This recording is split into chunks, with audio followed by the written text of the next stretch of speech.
Welcome, dear listener, to a journey through time. As you settle in for a restful slumber, allow yourself to be transported to a world far different from our own. The fascinating, complex, and often misunderstood era known as the Middle Ages. Before we embark on this adventure, I invite you to pause for a moment and share in the comments where in the world you are listening from and what time of day it is for you. It's a wonder of our modern age that we can connect across vast distances and time zones, all while exploring the past together. And if you find yourself enjoying these calm historical meanderings, I encourage you to subscribe so that you can drift off to sleep with a bit of boring history whenever the mood strikes. But for now, let us leave the present behind and allow ourselves to slip into a very different time and place. Imagine, if you will, that you are waking up not in your comfortable modern bed, but on a humble straw mattress in a small, dimly lit room with rough-hewn stone walls. The air is cool and heavy with the sense of wood smoke, earth, and perhaps a hint of livestock. The only sound is the soft crackle of a single candle flame casting dancing shadows on the walls.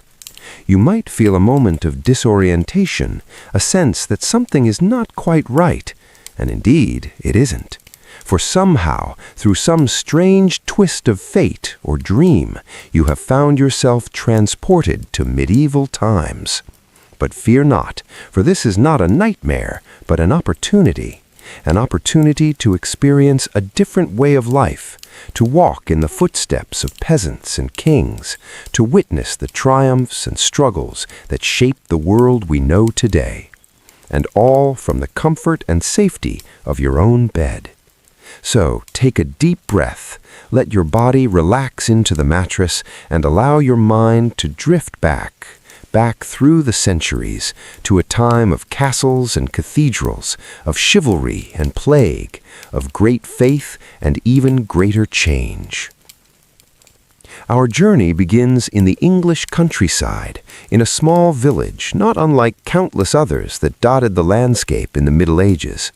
Here, life revolves around the rhythms of the land, the turning of the seasons, the rising and setting of the sun, the endless cycle of planting and harvest. You find yourself inhabiting the life of a peasant farmer, one of the great mass of humanity who toiled from dawn to dusk to coax a living from the soil. Your day begins before the first light of dawn as you rise from your straw bed to the sound of a rooster's crow, a sound that has echoed across the centuries, unchanged. You dress simply in a rough-spun tunic and breeches, perhaps with a woolen cloak to ward off the morning chill. Your first task is to tend to the animals, feeding the chickens that peck around your feet, milking the goat that provides precious sustenance for your family, and perhaps harnessing the great ox that will help you plow the fields. As you go about your morning chores, take a moment to breathe in the sense of this simple, rustic life, the earthy musk of the animals, the sweet sharpness of the hay, the cool dampness of the earth beneath your feet. These are the smells of a life lived close to the land, a life of hard work and simple pleasures. With the animals tended, you return to your small one-room cottage, where your family is beginning to stir. Together, you break your fast on a simple meal of barley porridge and stale bread, washed down with a cup of weak ale. The flavors are plain but hearty, fuel for the long day of work ahead. As the sun rises over the horizon, painting the sky in shades of pink and gold, you set out for the fields, ready to begin the back-breaking labor that is the lot of the medieval peasant. With your ox and plow, you turn the rich, dark earth, preparing it for the planting of crops, wheat and barley, rye and oats, the staples that will feed you and your family through the long winter months.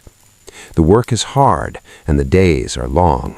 You feel the sun beating down on your back, the sweat trickling down your face, the ache in your muscles as you push yourself to keep pace with the turning of the plow. But there is also a certain satisfaction in this labor, a sense of purpose and place in the grand scheme of things. As a peasant, your life is not your own. You are bound to the land and to the local lord who owns it, obligated to work his fields and pay him a portion of your harvest in exchange for his protection. It is a simple arrangement, but one that defines the lives of millions across medieval Europe. But even in this humble existence, there is room for dreams and ambitions. As you work the fields, your mind might drift to the young boy running between the furrows, laughing as he chases after a butterfly or plays at sword fighting with a stick.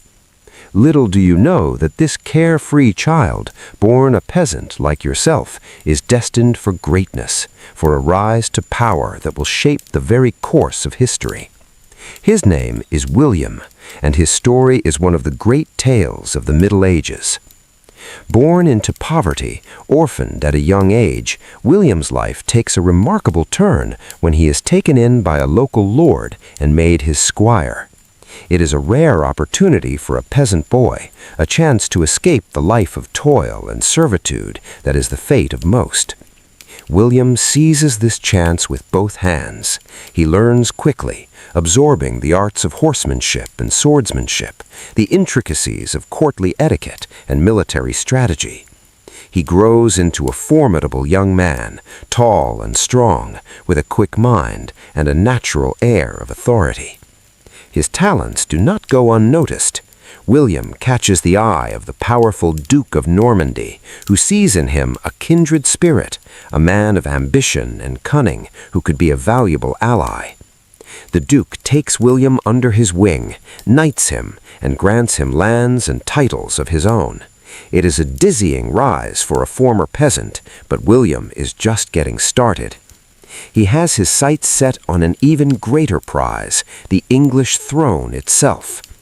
Through a combination of political maneuverings, strategic alliances, and outright ruthlessness, William positions himself as a claimant to the crown. And when the old English king dies without a clear heir, he seizes his chance. In 1066, William gathers a vast army and sets sail across the English Channel, ready to stake his claim with blood and iron. His invasion force lands on the southern coast of England, where they are met by the English army, led by the new king, Harold Godwinson. The stage is set for one of the most famous battles in medieval history, the Battle of Hastings. On a field near the small coastal village, the two armies clash in a desperate struggle for the fate of a nation.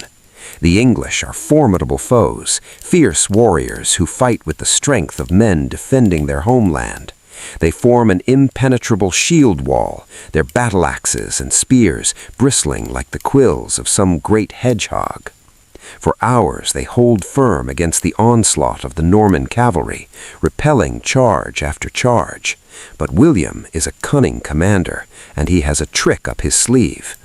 He orders his cavalry to feign a retreat, drawing the English out from their defensive positions, and then, when the moment is right, he wheels his horsemen around and charges, smashing into the exposed English flanks. It is a devastating tactic, and it turns the tide of the battle. By day's end, the field is strewn with the bodies of the slain, and the English army is in full retreat. King Harold himself is dead, struck down by an arrow to the eye. William stands victorious, the crown of England now firmly within his grasp.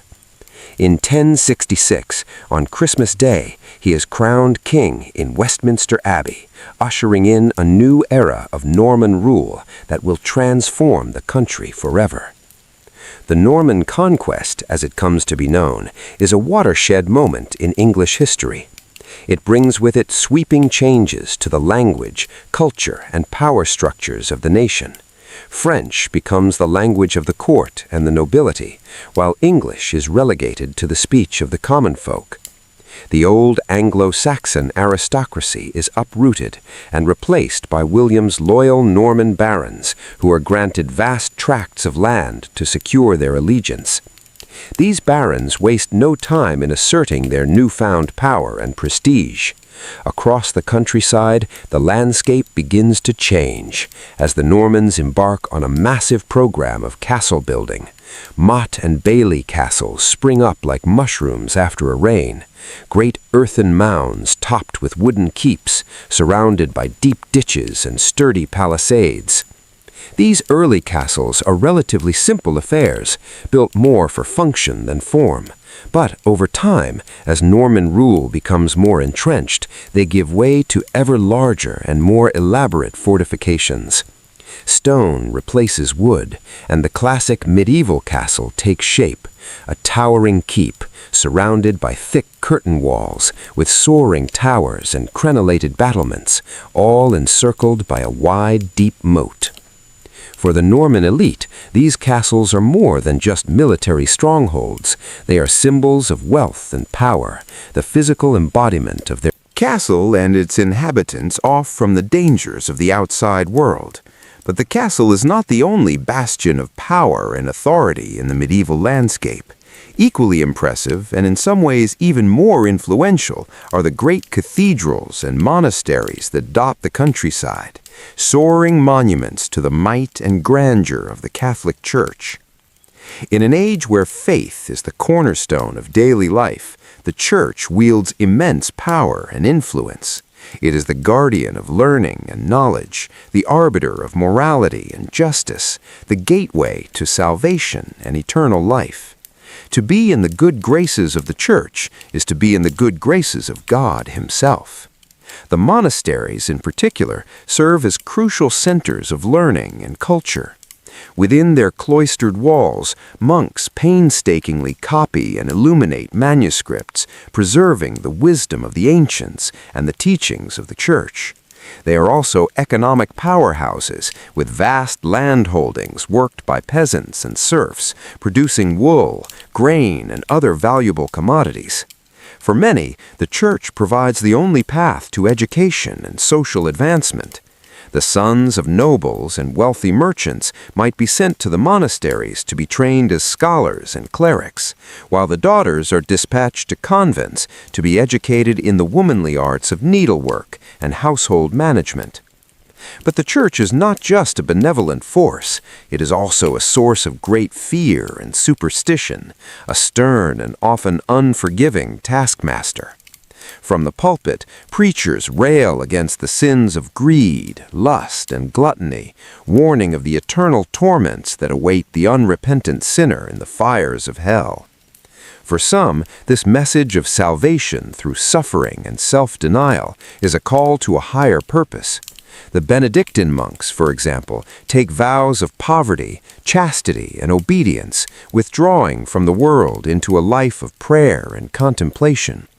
They rise before dawn to chant the divine office, spend their days in silent study and manual labor, and retire to their sparse cells at night for a few hours of sleep on a hard straw mattress. But not all men of the Church are so austere. The powerful abbots and bishops are often as involved in worldly affairs as any secular lord, engaging in politics and diplomacy, even leading armies into battle in defense of their lands and interests. The line between spiritual and temporal power is often blurred, and the struggle for supremacy between church and state is a constant undercurrent of medieval life. Nowhere is this struggle more evident than in the great drama of the Crusades. In 1195, Pope Urban II issues a call to arms, urging the knights of Europe to take up the cross and embark on a holy mission to free Jerusalem and the Holy Land from Muslim rule.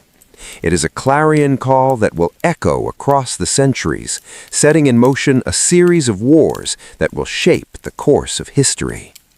For the crusading knights, it is a chance for glory and salvation, an opportunity to prove their valor and piety on the field of battle. They sew the cross onto their surcoats and shields and set out for the east, leaving behind their homes and families for the promise of eternal reward. But the reality of the Crusades is far from the noble ideal. The journey to the Holy Land is long and perilous, through hostile lands and treacherous seas. Many never make it, falling victim to disease, starvation, or the swords of the enemy. And when they finally reach Jerusalem, they find a city already steeped in blood and sorrow. The Crusaders capture the Holy City in 1099 after a brutal siege that leaves the streets running red with the blood of the slain. They establish a series of Christian kingdoms in the Levant, but holding this distant territory is a constant struggle against a determined Muslim foe. More crusades follow over the next 2 centuries, each seeking to shore up the fragile gains of the last. For the people of the Holy Land, caught between the warring factions, the Crusades are a time of great suffering and upheaval. Villages are burned, crops destroyed, innocent lives lost in the crossfire of holy war. The seeds of enmity between Christians and Muslims, sown in the heat of battle, will take root and grow, bearing bitter fruit for generations to come. But the Crusades also have unintended consequences. They expose Europeans to the riches and sophistication of the East, to new ideas and ways of thinking that will help to fuel the great intellectual and artistic awakening of the Renaissance. Crusaders return home with spices, silks, and other exotic goods, stoking the fires of trade and commerce. The world, once so vast and mysterious, begins to shrink, the horizons of the possible expanding with each passing year. But for the common folk of Europe, life remains a daily struggle, a constant battle against hunger, disease, and the vagaries of fate. Even as the great tides of history sweep across the continent, the rhythms of peasant life remain largely unchanged, dictated by the turning of the seasons and the demands of the land, until, that is, the coming of the Black Death. In the 14th century, a new and terrifying threat emerges from the east, a pestilence that will leave no corner of Europe untouched. It starts as a rumor, whispers of a strange sickness that strikes down young and old alike, leaving entire cities choked with the dead. When the plague arrives in 1347, carried on ships from the Crimea, it spreads like wildfire. The disease is borne by fleas on the backs of rats, and it moves with frightening speed, leaping from port to port, town to town, leaving a trail of devastation in its wake. The symptoms are horrific: fever and chills, vomiting and diarrhea, the telltale swollen black buboes that give the pestilence its name. Most who contract the disease die within days, their bodies piled in the streets to be collected by the dead carts that roll through the towns and villages. Panic and despair grip the populace. Some flee to the countryside, hoping to escape the contagion, but the plague follows them, striking down whole families, whole villages. Others turn to superstition and scapegoating, blaming Jews or witches for the calamity. Still others see it as a punishment from God, a divine reckoning for the sins of man. The death toll is staggering. By the time the worst has passed, between 1/3 and 1/2 of Europe's population has perished. Fields lie fallow for want of workers to tend them. Entire towns are abandoned to the rats and the weeds. The social and economic impact is profound and far-reaching. In the aftermath of the plague, labor is suddenly scarce. Peasants, once bound to the land, find themselves in a position to demand better wages and more rights from their lords. The old feudal order begins to crumble as serfs and freemen alike seek a better life in the towns and cities. But the specter of the plague is not so easily banished. It will return in waves for centuries to come, a grim reminder of the fragility of life in the face of an indifferent universe.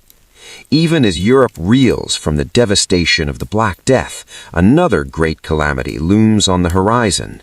In the rolling fields of France and the muddy pastures of England, two great powers are locked in a struggle for supremacy that will consume a generation.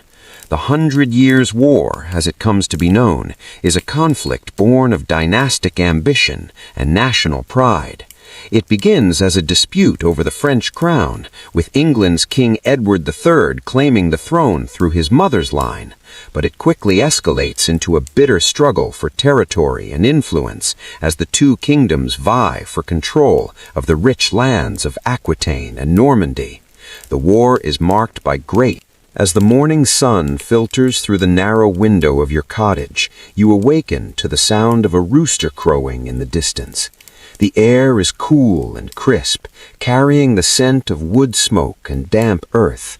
You stretch and arise from your straw mattress, your body aching from the previous day's labors in the fields. Life as a medieval peasant is not easy, but it is the only life you have ever known. Your days are ruled by the rhythms of the seasons and the demands of your feudal lord.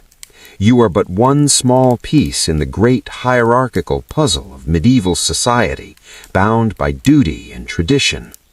You splash some cold water on your face from a wooden basin and don a simple woolen tunic and breeches. There is no time to linger. There are animals to feed, crops to tend, and 1,000 other tasks that require your attention. You break your fast with a humble meal of stale bread and weak ale, the staples of the peasant diet. As you step out into the muddy lane that runs through your village, you are greeted by the sights and sounds of daily life in the Middle Ages. The blacksmith's hammer rings out as he toils over his anvil, shaping iron into tools and horseshoes. The baker pulls loaves of bread from his clay oven, their aroma wafting through the crisp morning air. Children dart between the timber-framed houses, laughing and playing with crude wooden toys. At the center of the village stands the small stone church, its bell tolling to mark the hours of prayer. The church is the heart of village life, providing not only spiritual guidance, but also serving as a place of the Lord's manor house. In a world where most people live and die within a few miles of their birthplace, even small tidbits of information from beyond the village are precious. Life is hard, but it is not without its small joys and comforts. In the evenings, you might gather with your family and friends around the hearth, telling stories and singing songs handed down through generations. On holy days and festivals, there is music and dancing, a chance to set aside the daily toil and celebrate the turning of the seasons.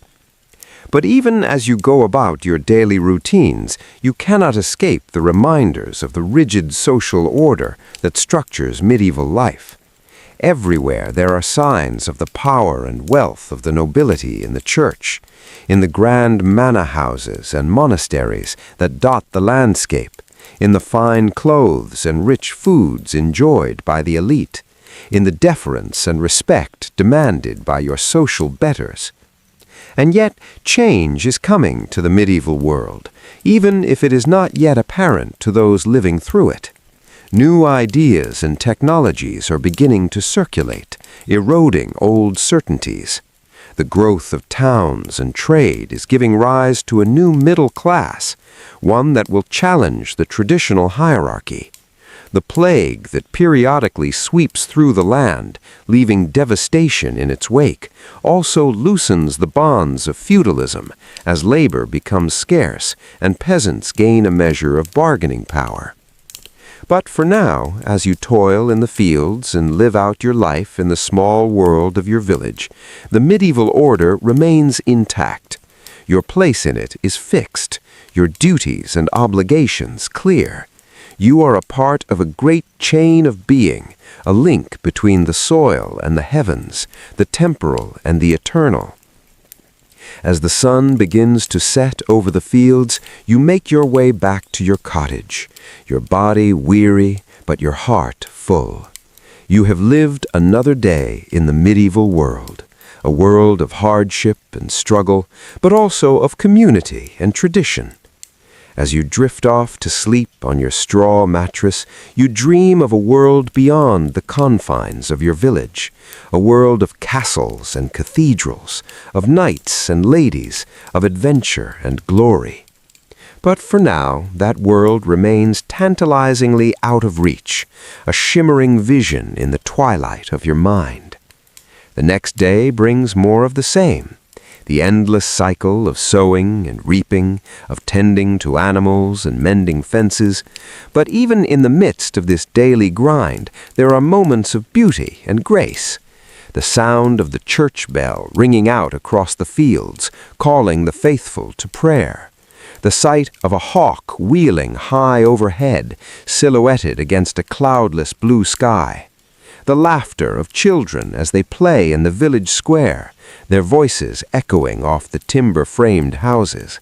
And always there are the stories, tales of great heroes and saints, of miracles and marvels passed down from generation to generation. In a world where most people cannot read or write, these stories are the lifeblood of culture, the threads that bind the community together. You might hear tales of the great King Arthur and his knights of the Round Table defending the realm against the forces of evil, or of the saintly King Edward the Confessor who could cure scrofula with his touch, of the brave knights who ventured to the Holy Land on crusade, seeking to reclaim Jerusalem for Christendom. These stories offer a glimpse of a wider world beyond the confines of the village, a world of high adventure and noble deeds. They inspire and uplift you, reminding you that even the lowliest peasant can aspire to greatness through faith and valor. But the stories also serve another purpose, to reinforce the social order and the values that underpin it.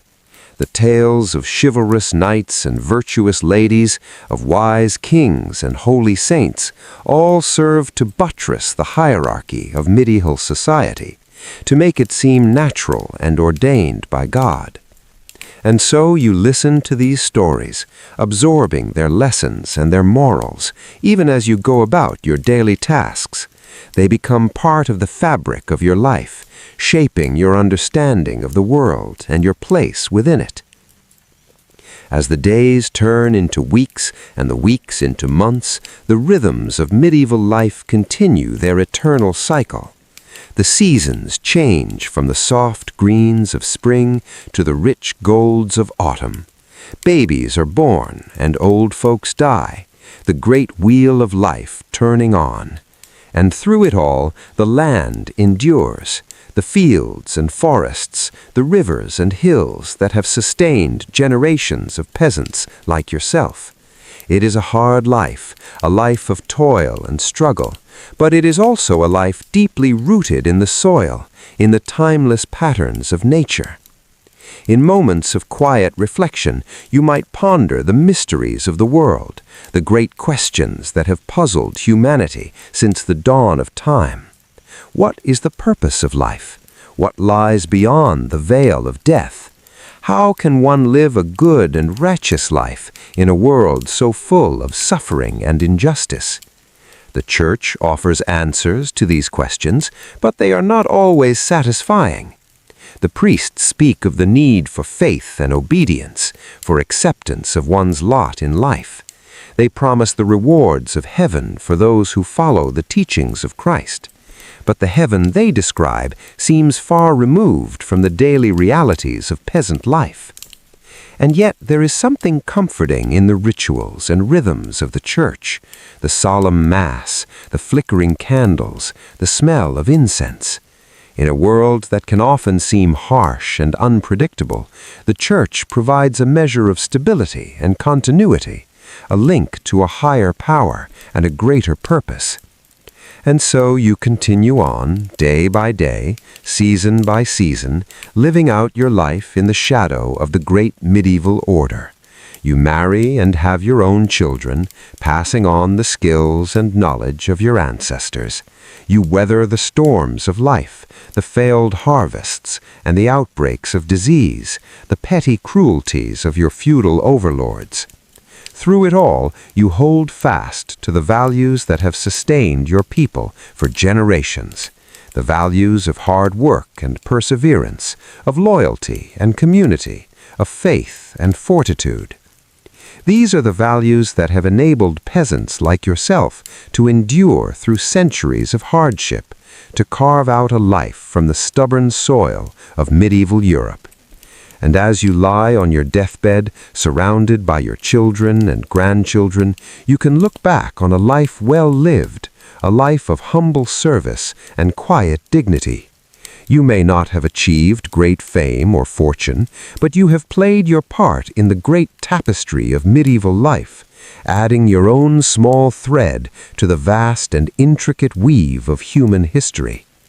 As you close your eyes for the final time, you can take comfort in the knowledge that the world will go on without you, that the fields will still be plowed and the prayers still said, that the stories will still be told and the songs still sung.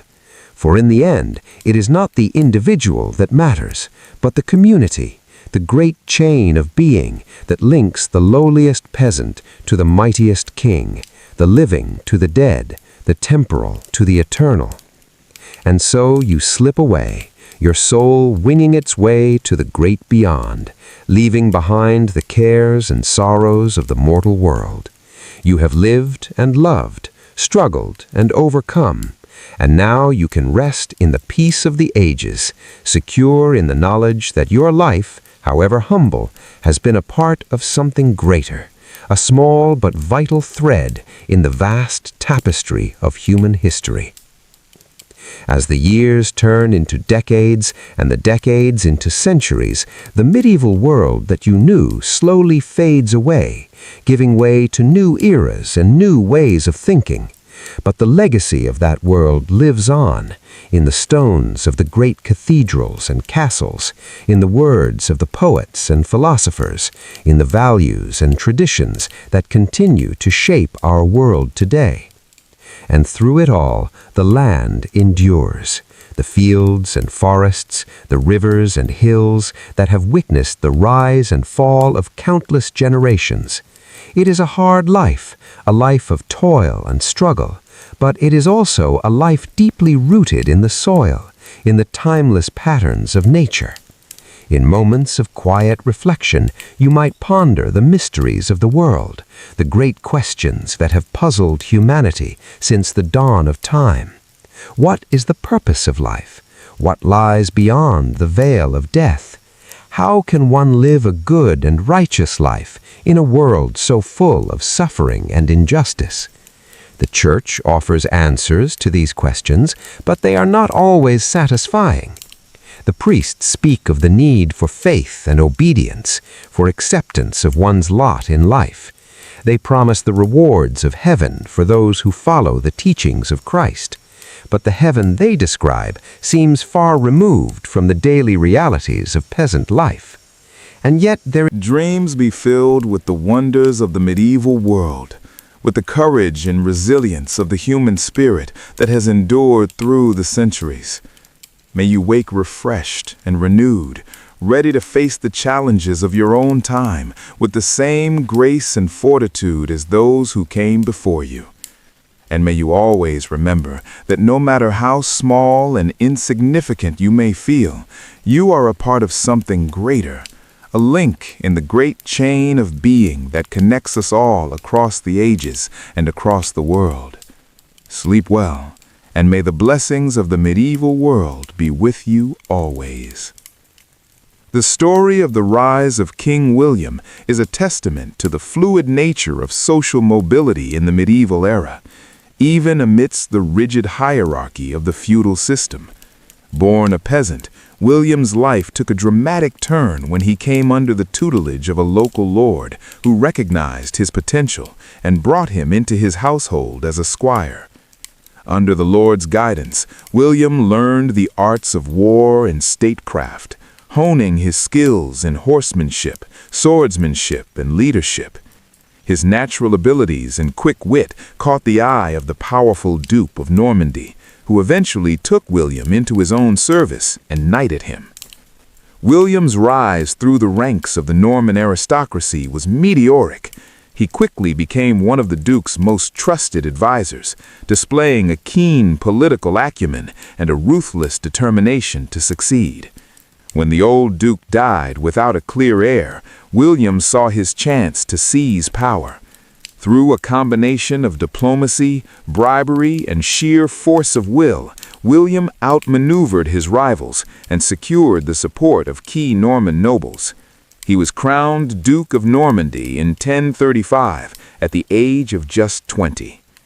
But William's ambitions did not stop there. He had long believed that he had a claim to the English throne through his distant relation to the childless King Edward the Confessor. When Edward died in 1066, William saw his opportunity to make that claim a reality. Gathering a massive army and fleet, William launched a daring invasion of England, landing on the south coast and marching towards London. His path was blocked by the English king Harold Godwinson, who had himself only recently taken the throne. The two armies met at the Battle of Hastings, a pivotal moment in English history. The battle was long and bloody, with the English fighting bravely, but ultimately falling to the superior Norman cavalry and archers. King Harold was killed, reputedly by an arrow through the eye, and the English resistance crumbled.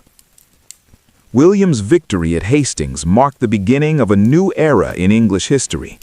He was crowned King of England in Westminster Abbey on Christmas Day 1066, taking the name William the Conqueror.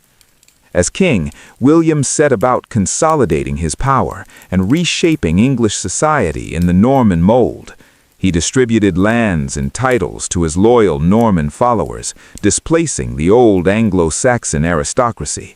He commissioned the Great Survey of the Kingdom, known as the Domesday Book, to assess its wealth and resources, and he began a massive program of castle building to secure his rule and subdue any potential resistance.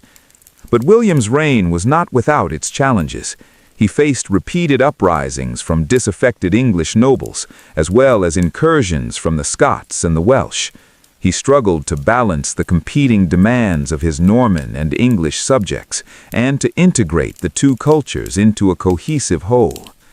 Through it all, however, William remained a formidable and effective ruler, known for his military prowess, his political cunning, and his fierce determination. He left a lasting legacy on English history, transforming the country's language, laws, and institutions, and setting the stage for centuries of Norman rule. The story of William the Conqueror is a reminder of the complex interplay of individual agency and historical forces that shaped the medieval world. It is a tale of ambition and conquest, of the rise of a lowly peasant to the heights of power and influence.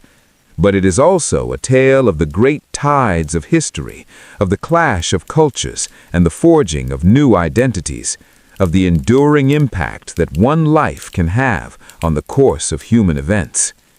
And so, as you drift off to sleep, let your mind linger on the image of William, the peasant turned king, riding at the head of his Norman host, his banner flying high above the fields of England. Let his story be a reminder of the potential for greatness that lies within each of us, no matter our humble beginnings, and of the power of the human will to shape the world around us.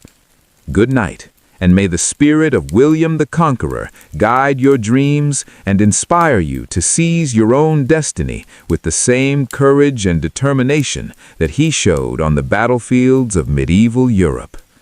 May you wake with a renewed sense of purpose and possibility, ready to make your own mark on the great tapestry of human history.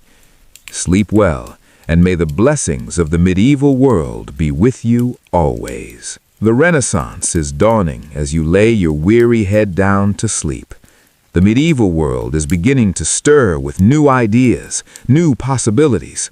But for most, daily life remains a familiar routine of toil and simple pleasures.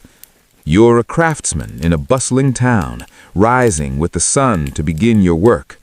The streets are already alive with activity as you make your way to your workshop.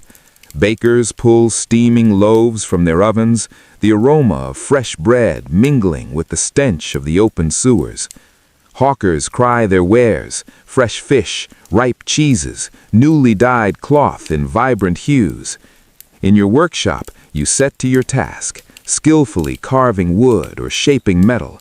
Perhaps you're a carpenter, crafting sturdy furniture and the beams for the new houses springing up as the town grows. Or maybe a blacksmith, your forge breathing heat as you hammer out tools, horseshoes, and the occasional sword or breastplate for the local lord's men-at-arms. Your craft is your livelihood and your pride. You learned it from your father, as he did from his, skills passed down through generations. Your pieces are sought after in the town market and beyond. Merchants carry them to far-off cities and even abroad. A fine table you made graces the hall of the local manor. As you work, the town life swirls around you. The ringing of church bells marks the hours of prayer. A procession of monks passes by, chanting in Latin. In the town square, a jester entertains a crowd with bawdy jokes and sleight of hand, his motley costume a splash of color against the half-timbered houses. Occasionally, excitement ripples through the town. A traveling merchant arrives, his wagons laden with exotic spices, gleaming silks, strange mechanical devices. He brings news, too, of wars in foreign lands, of the latest fashions in the royal court, of a new kind of learning stirring in the universities. Some of these new ideas trickle down to your workshop. A learned client requests a classical motif carved into his bookcase. A painter friend experiments with the rules of perspective, creating astonishingly lifelike scenes. A well-traveled merchant describes the water-driven machines he saw in the Arab lands, sparking your imagination. But for the most part, your concerns are more immediate. Will you finish the big order in time for the fair? Will your son prove as adept at the craft as you hope? Will the coin you earn be enough to put meat on the table and wood in the fire? The rhythms of your days are guided by the demands of your trade and the needs of your family. In the evenings, you gather in the town tavern, trading stories and news with your fellow craftsmen over a mug of ale. The concerns of kings and popes seem far away, though you dutifully pray for their souls and pay your tithes. Your world is here, in the town you've known all your life, in the work of your hands and the faces of your loved ones. As night falls, you make your way home, the streets quieting as shutters are drawn and candles snuffed. In your small but tidy house, you share a simple meal with your family. A pottage of vegetables and barley, a hunk of bread, perhaps a bit of cheese or sausage. You give thanks for the day's blessings, for the skill of your hands and the love of your kin. Later, in the darkness of your bedchamber, you reflect on the day and the days to come. Your life is not an easy one. There are always challenges, always uncertainties. But it is a life of purpose and of pride, shaped by the traditions of your craft and the bonds of your community. As you drift off to sleep, the soft breathing of your loved ones around you, you dream of the work you'll do tomorrow and the days after that, of the things you'll make, the stories you'll tell, the life you'll build, one day at a time, in this world that is changing slowly but surely around you. The Renaissance is coming, with all its tumult and its glory. But for now, in this moment, there is peace. The peace of a job well done, a family well loved, a place in the world, however humble, that is yours. It's a peace hard-earned by generations before you, a peace you'll pass on to those who come after. So rest now, craftsmen of the Middle Ages. Rest and dream of a world that is ending, and a world that is yet to be. Turns on inexorably through the long, quiet night. And so we leave you, drifting gently into the waiting arms of sleep, as the soft sounds of the medieval town fade into the distance. The murmur of the crowd, the clang of the blacksmith's hammer, the call of the crier, all melt away into the hush of night. In their place, the timeless lullaby of history whispers through the darkness, the soft footfalls of the generations who came before, the gentle breathing of those yet to come, all joined in the endless dance of time, rising and falling like the tides, like the phases of the moon. And through it all, the human spirit endures, constant as the northern star, the spirit of creativity, of community, of hope, the spirit that built the cathedrals and the castles, that illuminated the manuscripts and the stained glass, the spirit that dreamt of a better world, even in the darkest of times. That spirit lives on in you, dear listener, as you slip into the realm of dreams. It connects you to the craftsman in his workshop, to the monk in his scriptorum, to the peasant in his field, to all those who came before and all those who will follow. So let that connection comfort you as you drift off into the peaceful oblivion of sleep. Let it remind you that you are part of something greater, something enduring, that your story, however small it may seem, is woven into the grand tapestry of human history. And let it give you strength to face the challenges of your own time, your own life, the strength to build, to create, to dream, to leave your own mark on the world, however humble, however fleeting.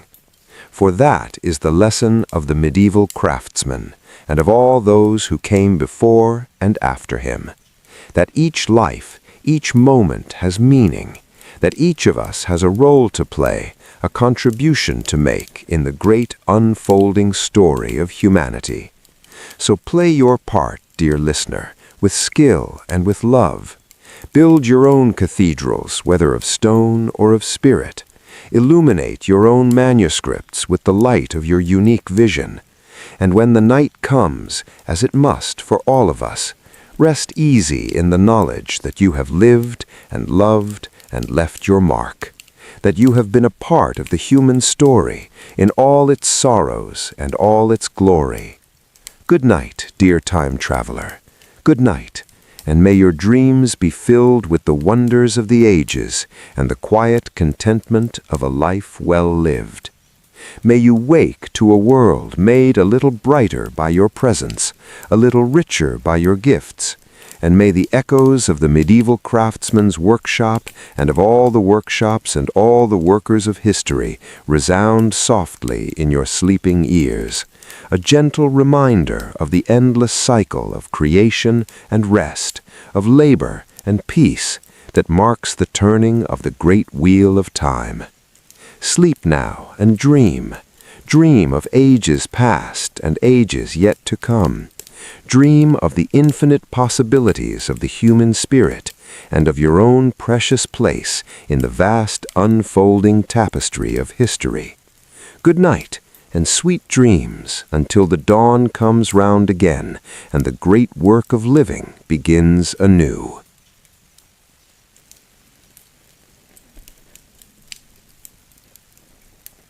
The sun rises over the medieval landscape, casting long shadows from the towering spires of a great cathedral. The building seems to reach to the very heavens, a testament to the power and influence of the Church in this age. As you approach, you hear the faint chanting of monks drifting from within, their voices raised in an endless cycle of prayer. You step inside, and the bustle of the outside world fades away, replaced by an ethereal stillness. Light filters through intricate stained glass windows, painting the stone floor in a kaleidoscope of colors. The air is thick with the scent of incense and burning candles. This is more than just a place of worship. It is the beating heart of the community. The cathedral serves not only as a spiritual center, but also as a place of learning, charity, and even commerce. In the nave, the poor line up for alms, receiving bread and coin from the church's coffers. In the cloisters, young scholars pore over precious manuscripts, absorbing the wisdom of the ancients. But the church's influence extends far beyond these walls. In this age, the line between secular and sacred power is blurred. Bishops and abbots wield enormous influence, often serving as advisors to kings and lords. They hold vast tracts of land, overseeing farms and villages. Some even lead armies into battle, the cross emblazoned on their shields. The Church is the guardian of knowledge and learning. In the scriptoria of monasteries across Europe, monks labor to copy and illuminate manuscripts, preserving the works of classical authors and church fathers. These are the seeds of the Renaissance, waiting to sprout. But the Church is also a source of fear and superstition. From the pulpit, preachers rail against sin and heresy, threatening eternal damnation for those who stray. The Inquisition hunts down anyone suspected of deviating from church doctrine. In an age of plague and war, the promise of salvation is a powerful tool. As you wander deeper into the cathedral, you come upon a small side chapel. Inside, a lone monk kneels in prayer, his robes dusty from the road. This is Francis of Assisi, a man who will come to embody a new ideal of Christian devotion. Born into a wealthy Italian family, Francis enjoyed a life of privilege and pleasure in his youth. But a series of encounters with beggars and lepers led to a spiritual awakening. He renounced his worldly goods and took a vow of poverty, dedicating himself to a life of simplicity and service. Francis preached a gospel of love and compassion, seeing the divine in all of creation. He tamed a wolf that was terrorizing a village, seeing it as a brother. He composed hymns to the sun and moon, praising them as God's handiwork. His example inspired thousands to follow him, forming a new religious order, the Franciscans. They wandered the countryside, preaching to the poor and tending to the sick. They embodied a new model of spirituality, one based on humility, charity, and a direct connection to God. Francis's legacy would endure long after his death. His simple piety and love of nature would influence figures as diverse as Dante and Gandhi. In a time of religious schism and corruption, he offered a path back to the original message of Christianity. As you watch Francis pray, lost in silent contemplation, you feel a sense of peace wash over you. In a world of constant struggle and upheaval, his message of compassion and humility feels like a beacon of hope. But the tranquility of the moment is shattered by a sudden commotion outside. Shouts and the clatter of hooves fill the air. You rush to the cathedral door to see a breathless messenger stumble in, his face ashen. "The king is dead," he cries. "Long live the king!" The old monarch has passed, and a new one must take his place. In the coming days, lords and bishops will pay homage and swear fealty. But in the shadows, others plot and scheme, seeing opportunity in the transition of power. The great wheel of medieval life turns on birth and death, war and peace, following the eternal rhythms of the seasons. As you step back out into the sunlight, you feel the weight of centuries pressing down upon you, the countless lives that have come before, each leaving their mark on the tapestry of history. The road stretches out before you, winding through fields and forests, towards castles and keeps, villages and towns. There are more stories waiting to be told, more faces to meet, merchants and minstrels, knights and knaves, all playing their part in the grand drama of the medieval ages. But for now, you feel the pull of sleep, the dream of the past fading into the soft warmth of your bed, the sounds of the medieval world, the tolling of church bells, the clang of the blacksmith's hammer, the laughter of children at play, all merge and melt into a soothing ambient hum. As you drift off, the faces of history swirl through your mind. William the Conqueror on his war horse, Francis of Assisi surrounded by birds, Joan of Arc in her shining armor. They are all part of the rich tapestry of the human story, the never-ending quest for meaning and connection in an uncertain world. Merchants and monks, let the rich tapestry of medieval life gently unfold as you drift off to a deep slumber. You have awoken as a peasant farmer in a small English village. It's just before dawn and the rooster crows, same as it has for hundreds of years. You rise from your modest straw bed and pull on a simply spun tunic and breeches. The first order of the day is tending to the animals, feeding the chickens, goats, and enormous ox you use to plow the plow. The smells of hay, manure, and earth fill the air. You then join your family for a simple breakfast of barley porridge and stale bread in your small one-room cottage.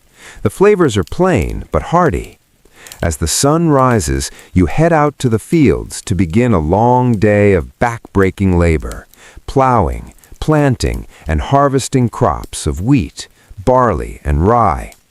The work is arduous, but there is a certain peace in the rhythm of the seasons. Your life is modest, but you take pride in working the land for the local lord in exchange for protection. Little do you know, one young peasant boy running through these same fields will rise to become one of the most transformative kings in English history. That young boy's name is William. Born a peasant, through a remarkable turn of events, he finds himself in the care of a local lord who takes him on as a squire. William takes to his new role with vigor, learning the arts of horsemanship, swordsmanship, and leadership. He catches the eye of the powerful Duke of Normandy, who eventually knights him. Through his wits, bravery, and a good deal of ruthlessness, William works his way into the Duke's inner circle. When the old Duke dies, William outmaneuvers other claimants to seize control of Normandy. But William has his eye on an even greater prize, the English throne, which he believes is his birthright. In 1066, he launches a daring invasion, leading to one of the most famous battles in medieval history. Tens of thousands of soldiers clash on a field near the small coastal village of Hastings. The Anglo-Saxons, wielding battle axes and forming an impenetrable shield wall, face off against the mounted Norman knights in a bloody day-long battle. William uses a fake retreat to draw the Anglo-Saxons out. Then his cavalry charges, cutting them down. By day's end, the Anglo-Saxon king is dead, his army destroyed.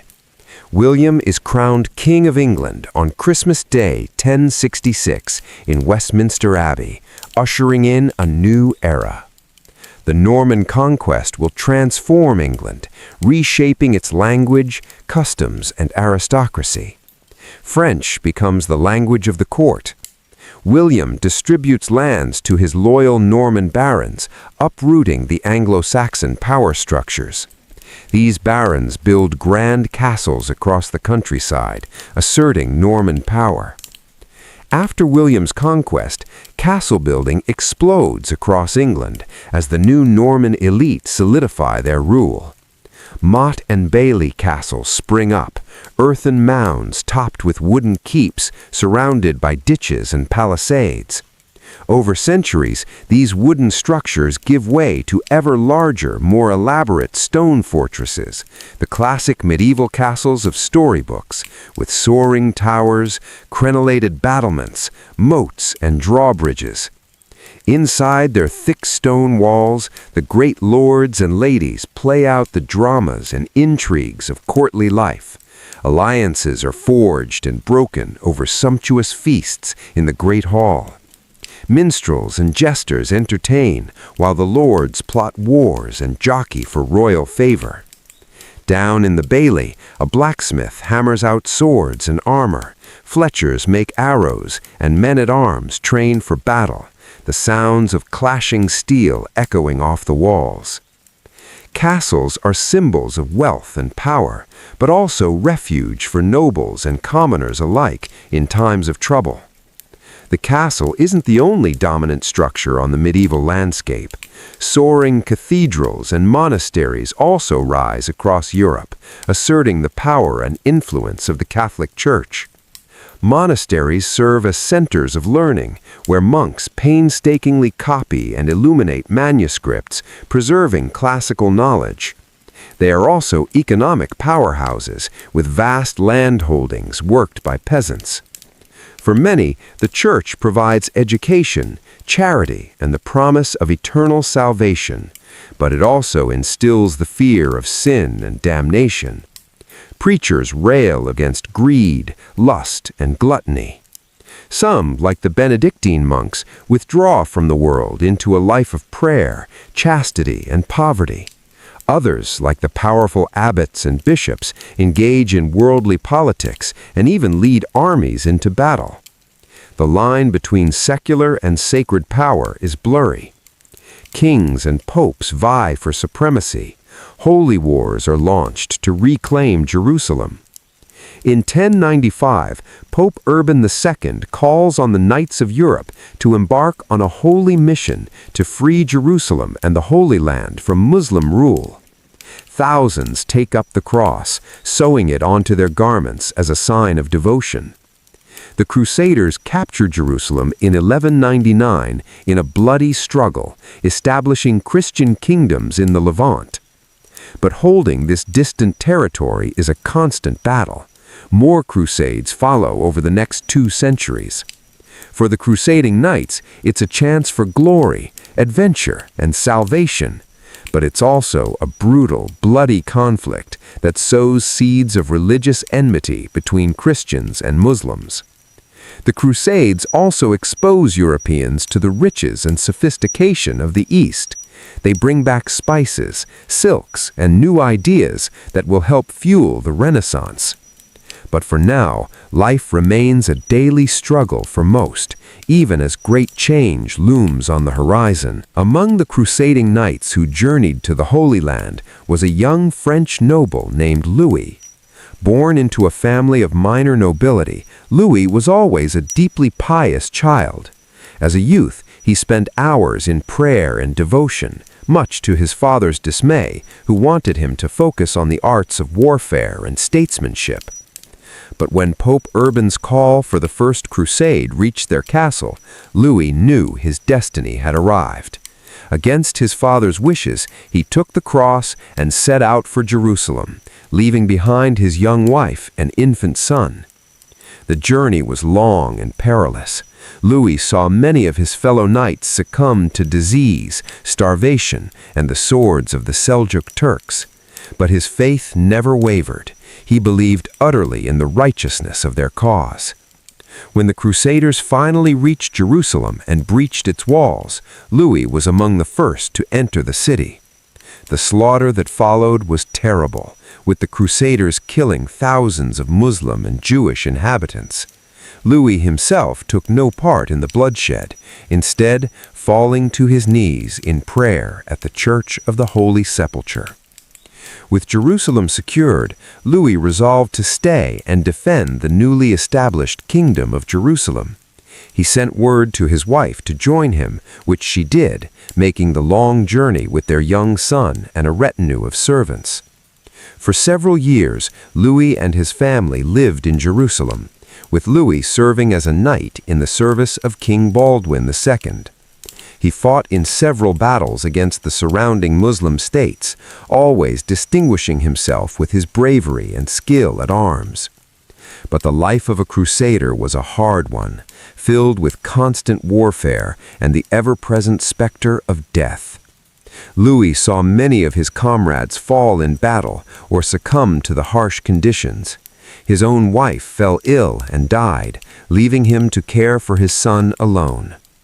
As the years wore on, Louis began to question the very nature of the Crusades. He had come to the Holy Land to defend Christianity, but the constant violence and bloodshed seemed antithetical to the teachings of Christ. He saw the way the Crusaders treated the local Muslim and Jewish populations, and it troubled his conscience. In 1120, after nearly 20 years in the Holy Land, Louis made the difficult decision to return to France. He left his son, now a young man, to continue serving in the Crusade states and began the long journey home. The France that Louis returned to was much changed from the one he had left. In his absence, his father and elder brothers had died, leaving Louis as the unexpected heir to his family lands. He found his domain impoverished and in disarray, with rival nobles encroaching on his territory. But Louis had learned much during his time in the East. He applied the skills of leadership and diplomacy he had honed as a crusader knight to governing his lands. Slowly but surely, he began to restore order and prosperity. He also brought back with him a newfound appreciation for learning and culture. In the Holy Land, he had encountered the rich traditions of Muslim and Byzantine scholarship, and he was determined to bring some of that knowledge back to France. He invited scholars and artisans to his court, establishing a library and a school. But he had also participated in one of the most brutal and misguided enterprises in medieval history.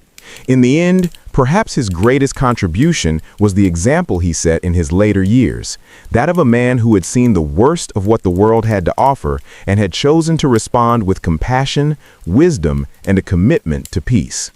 As you drift off to sleep, let your mind linger on the figure of Louis, a man who journeyed from the fields of France to the walls of Jerusalem and back again, and whose life was a testament to the enduring human struggle to find meaning and goodness in a turbulent world. But the medieval world was one of constant change and upheaval, where even the mightiest could be brought low by the turning of fortune's wheel. And as the 12th century gave way to the 13th, a new power was rising in the East that would once again set the stage for conflict and transformation. In the early 13th century, a young man named Temujin was rising to power on the steppes of Central Asia. Born into a clan of nomadic Mongol herders, Temujin's early life was marked by hardship and struggle. His father was murdered when Temujin was still a boy, and his family was abandoned by their clan to die on the harsh steppe.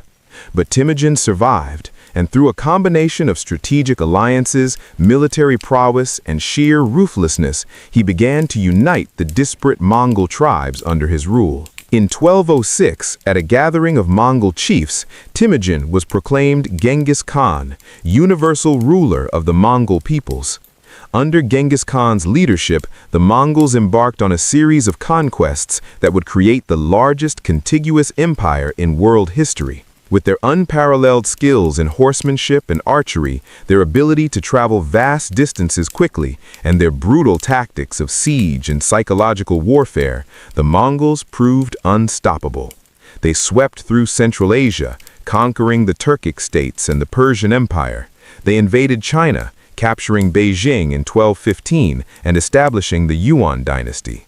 They pushed into Russia and Eastern Europe, their cavalry reaching the banks of the Danube. To the people of medieval Europe, the Mongols were a terrifying and alien force, seeming to appear out of nowhere to wreak destruction and slaughter. Tales of their brutality spread far and wide, of pyramids built from the skulls of the vanquished, of whole cities put to the sword, of prisoners used as human shields in battle. But the Mongols were also known for their religious tolerance, their efficient system of governance, and their promotion of trade and cultural exchange along the Silk Road. Under Mongol rule, the Silk Road became a conduit not just for goods, but for ideas, technologies, and artistic styles, linking Europe and Asia more closely than ever before. As Genghis Khan's empire expanded, it began to strain under its own size and diversity. After his death in 1227, the empire was divided among his sons and grandsons, who continued to expand Mongol rule, but also fought amongst themselves for power. It was one of these grandsons, Hulagu, who would come to pose the greatest threat to the medieval Islamic world. In 1258, Hulagu's forces captured Baghdad, the capital of the Abbasid Caliphate, slaughtering tens of thousands and bringing an end to the Islamic Golden Age. The fall of Baghdad sent shockwaves throughout the Muslim world. It marked a decisive shift in power from the Arab heartlands to the Mongol-ruled lands of Persia and Central Asia. It also opened the door for a new power to emerge in the region, the Mamluks of Egypt, who would defeat the Mongols in battle and establish themselves as the dominant force in the Islamic world. For the people of medieval Europe, the Mongol invasions were a source of both terror and fascination. The Mongols were seen as a scourge sent by God to punish the sinful, a people of Magog who heralded the end times. But they were also admired for their military prowess and their exotic ways. European envoys, missionaries, and merchants ventured to the Mongol court, bringing back tales of the Khan's vast riches, his magnificent palaces, and the strange customs of his people. The Mongols, for their part, showed an interest in European culture and religion, with some Mongol princesses even marrying into European royal families. But the Mongol Empire was ultimately to be a fleeting one. By the 14th century, it had fragmented into competing khanates, which in turn fell to the rising powers of the Russians, the Chinese, and the Ottomans. The legacy of the Mongols, however, would endure. They had shaken the foundations of the medieval world, accelerating the pace of change and exchange across Eurasia. They had shown the power of the steppe peoples to shape the course of history, a power that would be echoed in later centuries by the Timurids, the Ottomans, and the Mughals.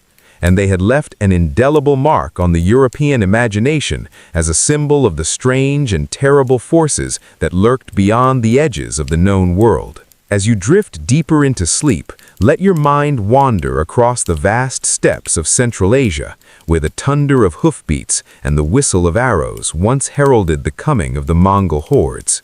And remember that even the mightiest of empires are but fleeting things, subject to the inexorable tides of history.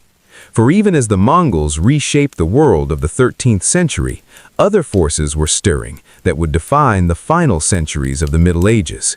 Forces of plague and rebirth, of faith and reason, of discovery and transformation.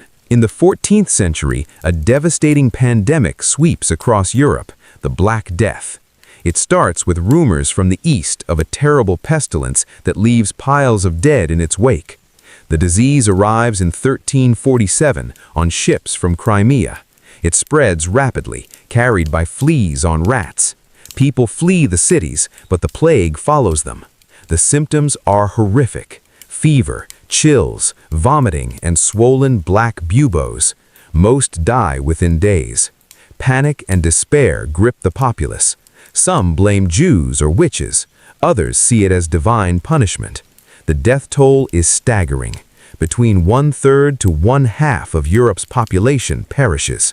Fields lie fallow. Towns are abandoned. The social and economic impacts are profound. In the aftermath, labor is scarce. Peasants demand better wages and more rights, sowing the seeds for the end of serfdom. The plague will recur in waves for centuries, a grim specter haunting the medieval world. One of those who lived through the first terrible wave of the Black Death was a young Italian man named Giovanni. Born into a family of wealthy Florentine merchants, Giovanni was just 18 years old when the plague struck Florence in 1348. He watched in horror as the disease ravaged his city, claiming the lives of his friends, his neighbors, and finally his own parents and siblings. Bereft and alone, Giovanni threw himself into his studies as a way to cope with his grief. As the sun sets on another day in the medieval world, the bustling streets and fields grow quiet.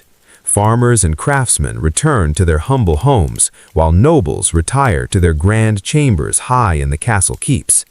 In a small, thatched-roofed cottage, a family gathers around the hearth for the evening meal. The fire crackles, casting a warm glow over their faces as they break bread and share a simple stew of vegetables and barley.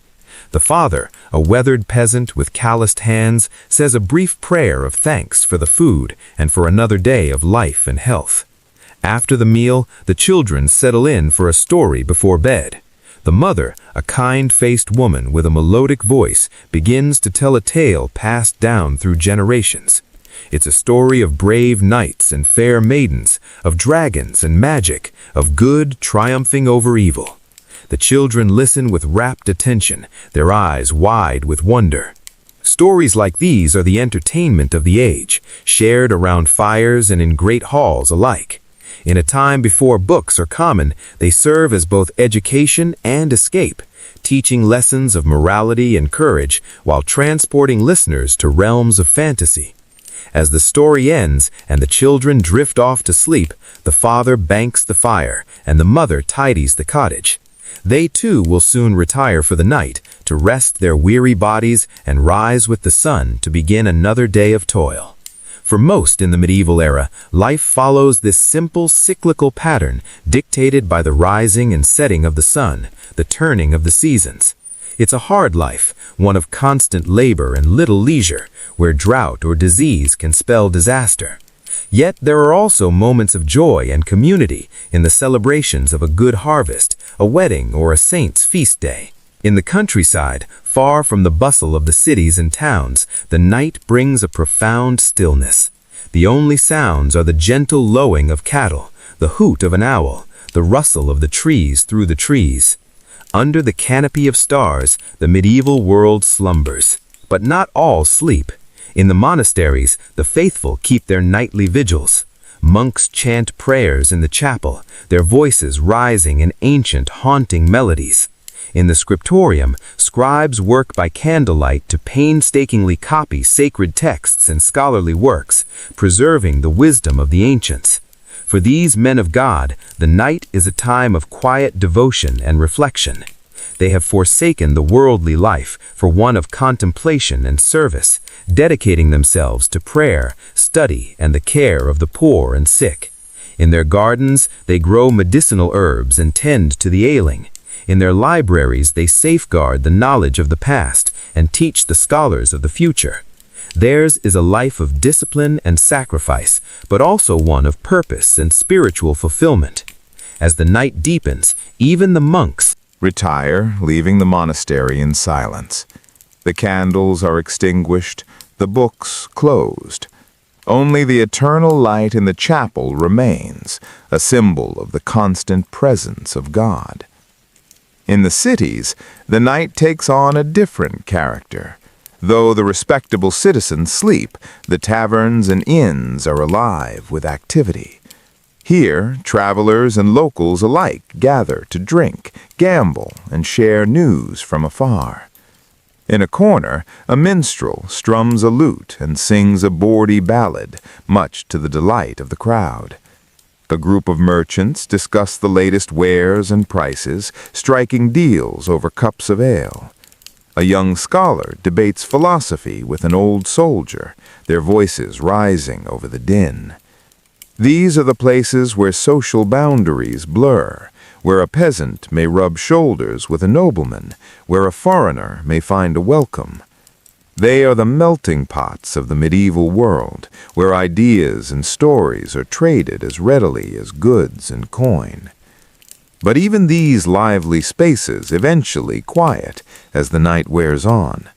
The minstrel packs up his lute, the merchants shake hands on their agreements, the scholar and soldier drain their cups and bid farewell. One by one the patrons stumble out into the night, making their way home by the light of the moon. In the castle, the lord and lady sleep in their opulent bedchamber, attended by servants. For them, comfort and security are given, their power and wealth ensuring a life far removed from the struggles of the common folk. But even they are not immune to the darker aspects of medieval life. Political intrigue, war, and disease respect no rank. A noble life can be snuffed out as quickly as a peasant's, by a blade in the dark, a festering wound, or a sweeping plague. And so, as the castle sleeps, guards pace the battlements, ever watchful for signs of threat. In the stables, a squire sleeps among the horses, ready to rouse at a moment's notice. Even in repose, the machinery of power and protection never fully rests. As the deepest part of the night approaches, a hush falls over the land. It's the quietest hour, when even the most restless souls succumb to sleep's embrace. In these moments, the medieval world seems to hold its breath, suspended between the labors of one day and the promise of the next. It's a time of dreams and visions, when the veil between the earthly and the divine seems thinnest. Some say it's in these hours that saints and angels walk the earth, that miracles are most likely to occur. Others whisper of darker things, of ghosts and demons, of witches' sabbaths and unspeakable rituals. But for most, this is simply the hour of deepest sleep, when the body and mind rest and repair, preparing for the dawn that will inevitably come. In cottages and castles, in monasteries and inns, the people of the medieval world slumber, their lives and fates intertwined in the great tapestry of history. And as we too drift in that liminal space between wakefulness and dreams, we can imagine ourselves among them. Peasant or noble, monk or merchant, all equal in the eyes of sleep. Their world may be long past, but in these moments it feels close enough to touch, a vivid dream of a distant era. So let us linger here a while, in this realm of quiet and shadow, and let the lullaby of history carry us gently into the embrace of sleep. For in the end, whether we wake in a modern bed or on a straw pallet, we are all threads in time's great weave, our dreams and stories intertwined across the ages. Good night, dear listener, and may your dreams be filled with the wonders and mysteries of the medieval world. May you find rest and peace in the knowledge that you too are part of the great human story. A story that continues to unfold with each passing night and each breaking dawn. Sleep well and dream deep. As the night's final hours wane, the first stirrings of a new day begin. In the east, the sky lightens from inky black to deep blue, the stars fading one by one. The cock crows, a clarion call that echoes across the slumbering landscape. In the villages and towns, the people begin to awake, rubbing sleep from their eyes and stretching stiff limbs. The baker stokes his oven, the blacksmith kindles his forge, the farmer's wife starts the day's bread, the miller's daughter fetches water from the well. Slowly the medieval world comes to life, each person taking up their role in the great dance of existence. The shepherd leads his flock to pasture, the weaver settles at her loom, the priest dons his vestments for morning mass, the monk takes up his quill in the scriptorum. In the castle, servants bustled to prepare the morning meal. The lord and lady dress for the day's affairs. In the courtyard, the knights and squires begin their training, the clang of sword on shield ringing out in the crisp morning air.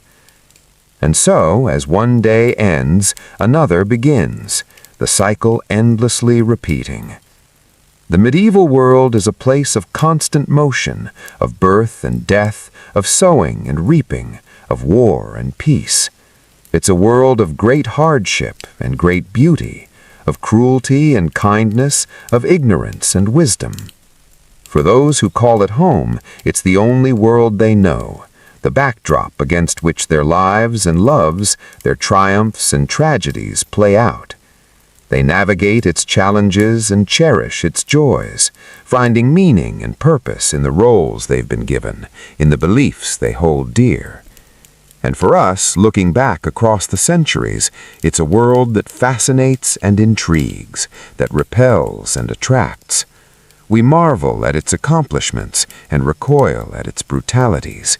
We seek to understand its mysteries and learn from its lessons. In the end, perhaps the medieval world is not so different from our own. A time of great change and upheaval, of conflict and progress, of individuals striving to make their way in a world they can't fully control or comprehend. And just as we look back on their time with a mix of nostalgia and critique, of admiration and horror, so too might future generations look back on ours. We too are living in a story still being written, our actions and choices shaping the course of history in ways we can only dimly perceive. So perhaps the greatest lesson the medieval world can teach us is one of humility and perspective. We are all, in the end, only brief candles against the long night of history, our individual lives mere flickers in the great cosmic dance. But what a dance it is, and what a privilege to be a part of it, to add our own small light to the sum of human experience.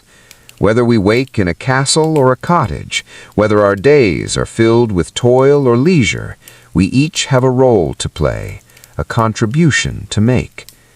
And so, as the medieval world stirs to life for another day, let us too rise to meet the challenges and opportunities of our own time. Let us learn from the past, but not be bound by it. Let us honor the wisdom of our ancestors while striving to create a better future for our descendants. For the great wheel of history turns on, and we turn with it, our stories weaving together across time and space, across culture and creed. And in the end, perhaps that is the greatest wonder of all, that in our infinite diversity, we are all at heart one human family, united by our common hopes and dreams, our common joys and sorrows. So let us greet this new day with open hearts and minds, ready to write our own chapter in the great book of human history. Let us take inspiration from the triumphs and failures of the past, but let us also have the courage to imagine a different future, one of greater justice, compassion, and understanding. And let us never forget that whether we live in a time of darkness or light, of peace or strife, we are all part of something greater than ourselves, a grand and mysterious tapestry that stretches back to the dawn of time and forward to the horizon of eternity. For centuries, the feudal system that governs your life is based on a strict hierarchy, with the king at the top, followed by the nobles, knights, clergy, and finally the peasants like yourself at the bottom. It's a system that offers you protection and stability, but also demands your obedience and labor. The Lord in his castle may seem distant and all-powerful, but he too has obligations to provide for the defense and justice of his people, and to honor his own vows of fealty to the king. These social bonds, whether between lord and vassal or master and apprentice, are the glue that holds the medieval world together. They are reinforced by the teachings of the Church, which emphasizes faith, humility, and one's proper place in the God-given order. But even as you sleep, forces are at work that will begin to challenge and transform this age-old system. In the towns and cities, a new class is emerging, the burghers and merchants who owe their wealth and status not to land and title, but to trade and commerce. Their world is one of guilds and charters, of contracts and loans, of the calculation of profit and risk. They are a breed apart from the nobles, with their codes of chivalry and their disdain for the lowborn. And as their economic power grows, so too will their political influence. At the same time, the Church, long the dominant force in medieval life, is facing its own challenges. The corruption and worldliness of some of its leaders is becoming harder to ignore, and voices of dissent are beginning to be heard, voices that question the very foundations of papal authority. In the universities and monasteries, scholars are rediscovering the wisdom of the ancient Greeks and Romans, sparking a new interest in classical learning and humanist thought. They debate ideas that will come to shape the Renaissance and Reformation, ideas about the nature of man, the role of the individual, and the proper relationship between church and state. And on the horizon, a new power is rising, the power of the nation-state.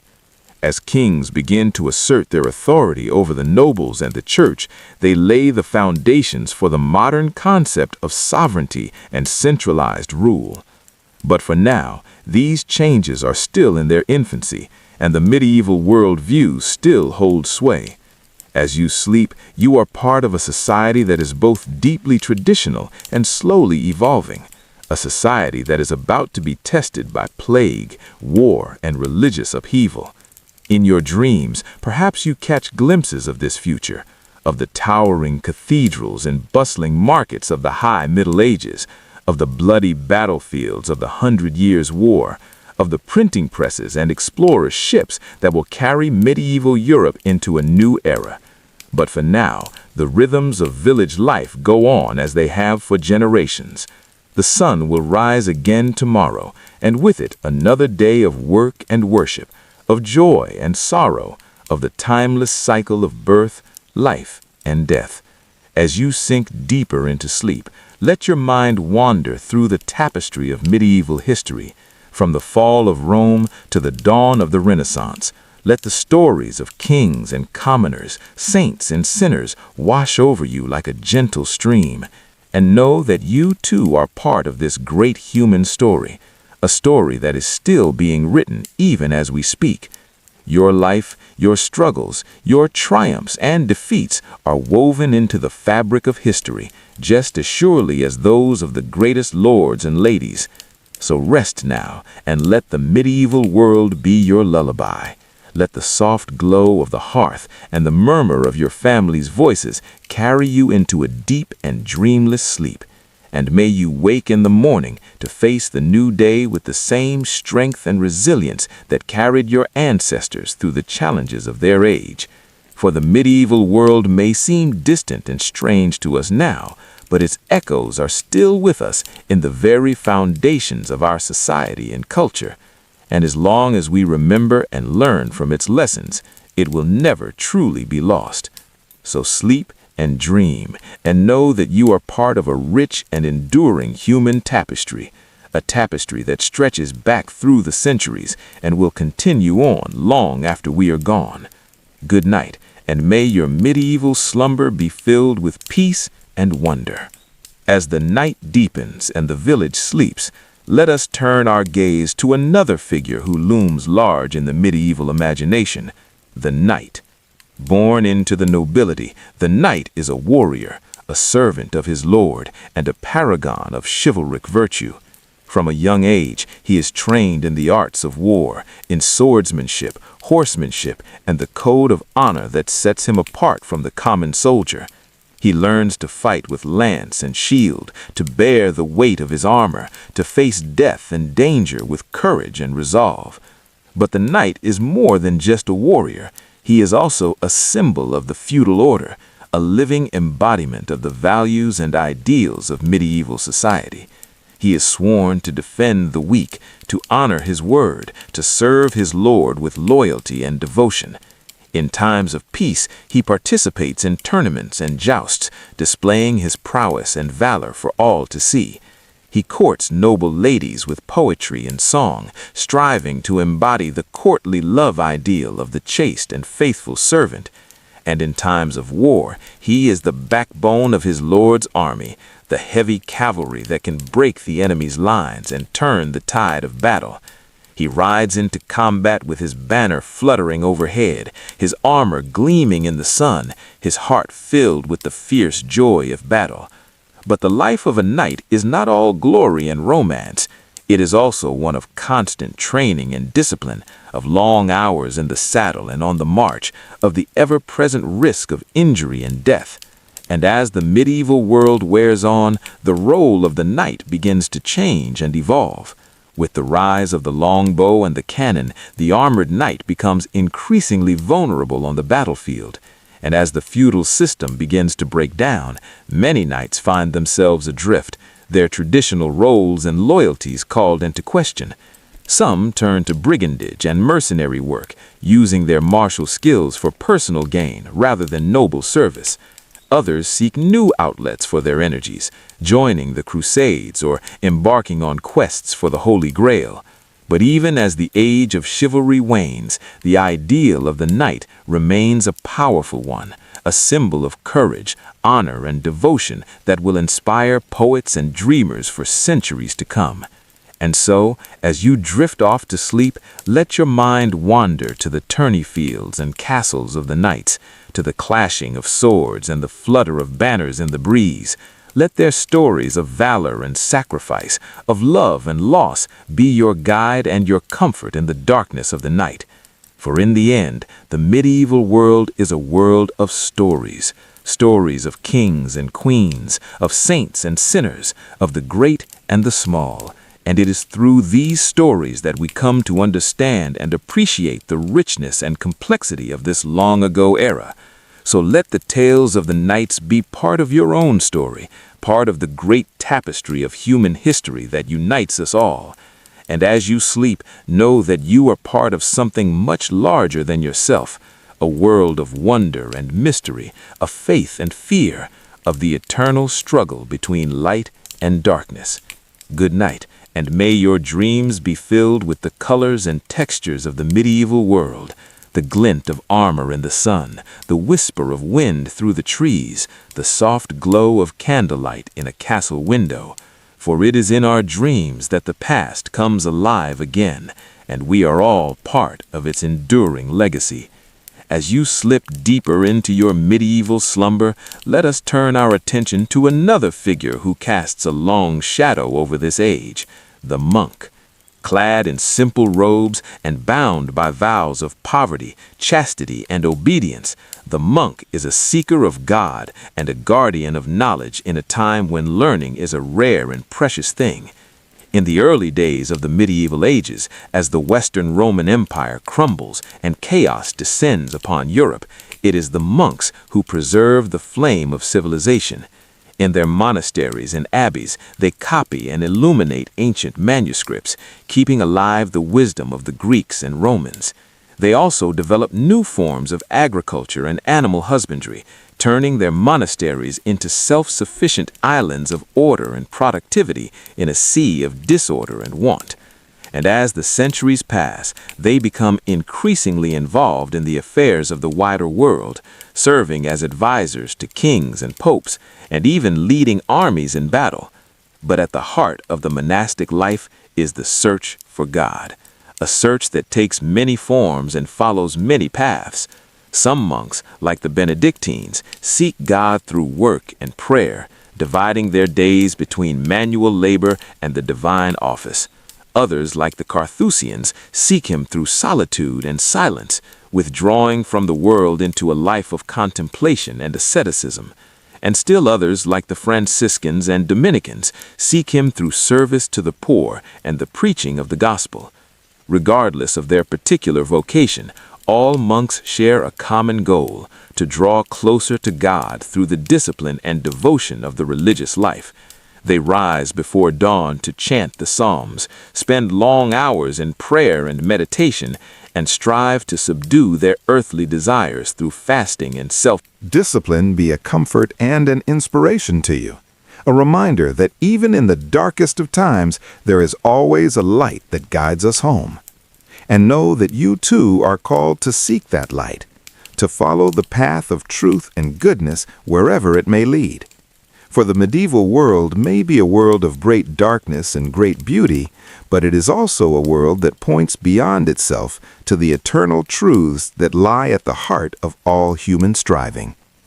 So rest now, and let the peace of the monastery enfold you like a cloak. Let the prayers of the monks be your lullaby, and the love of God be your guiding star. And may you wake in the morning with a heart renewed and a spirit refreshed, ready to face the challenges and the joys of another day. For in the end, the medieval world is not so different from our own, a world of light and shadow, of hope and fear, of the endless quest for meaning and purpose in the face of an uncertain future. And it is only by embracing that quest, by seeking the truth with all our hearts and all our minds, that we can hope to find our way home.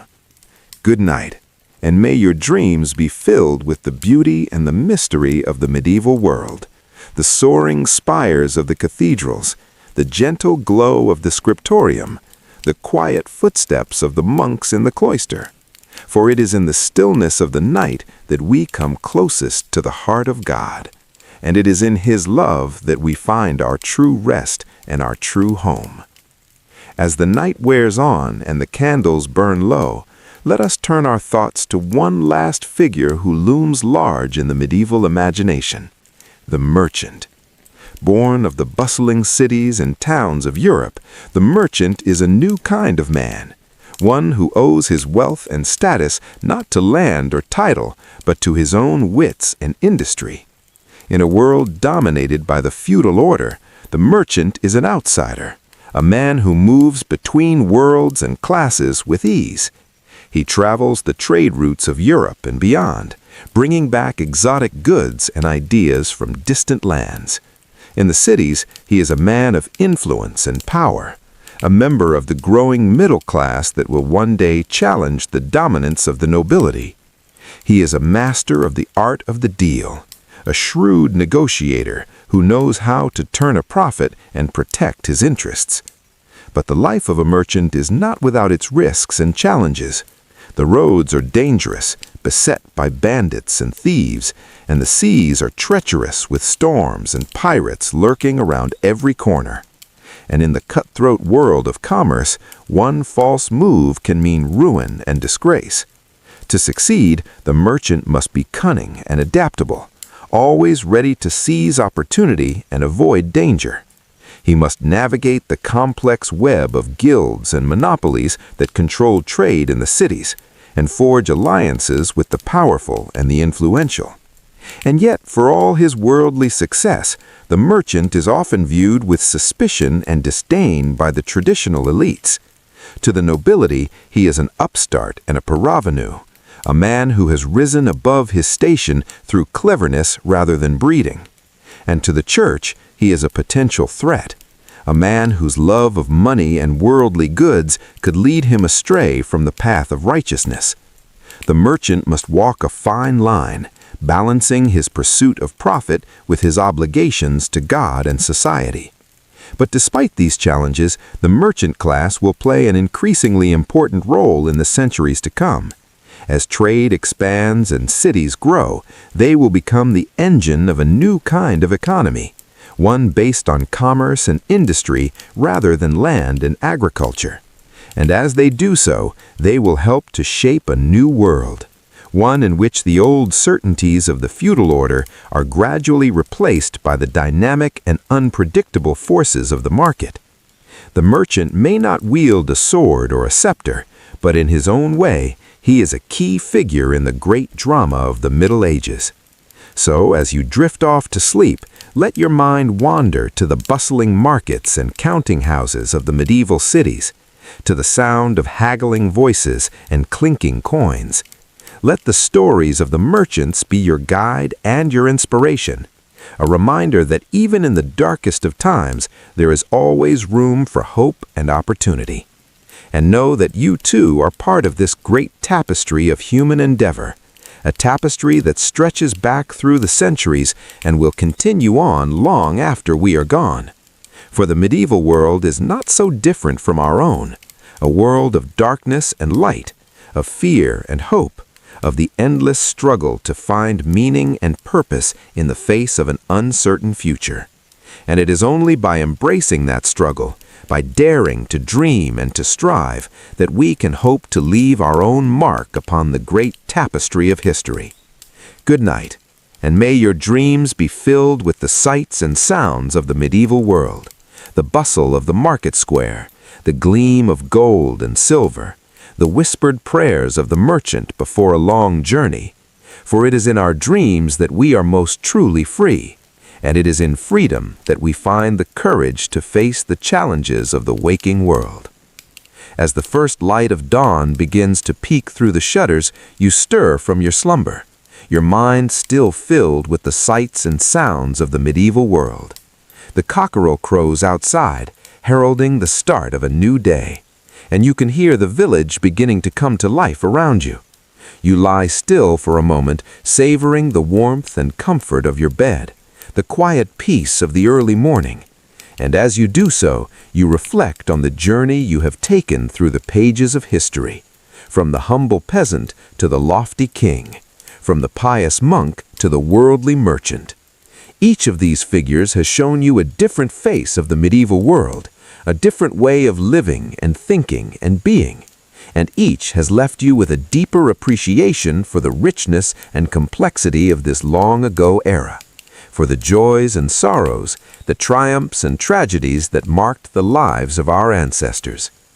But as you rise to face the day ahead, you realize that the true gift of as the gentle veil of sleep descends upon you, let us delve further into the rich tapestry of medieval history, focusing now on some of the most influential and fascinating figures of the time. One such figure was Eleanor of Aquitaine, a woman who defied the conventions of her era and left an indelible mark on the course of European history. Born in 1122 into the wealthy and powerful House of Poitiers, Eleanor was the granddaughter of the famous troubadour William IX and grew up immersed in the vibrant arts and culture of southern France. At the age of just 15, she inherited the vast Duchy of Aquitaine, making her the most eligible bride in Europe. Soon after, she wed Louis VII, the young king of France, in a magnificent ceremony. As queen, Eleanor brought a touch of southern refinement to the northern court, introducing the music, poetry, and courtly love traditions of her homeland. But Eleanor was no mere consort. She was a formidable presence, known for her sharp wit, political acumen, and fierce independence. In 1147, she even accompanied Louis on the ill-fated Second Crusade to the Holy Land, leading her own contingent of knights and ladies through the treacherous terrain of Anatolia.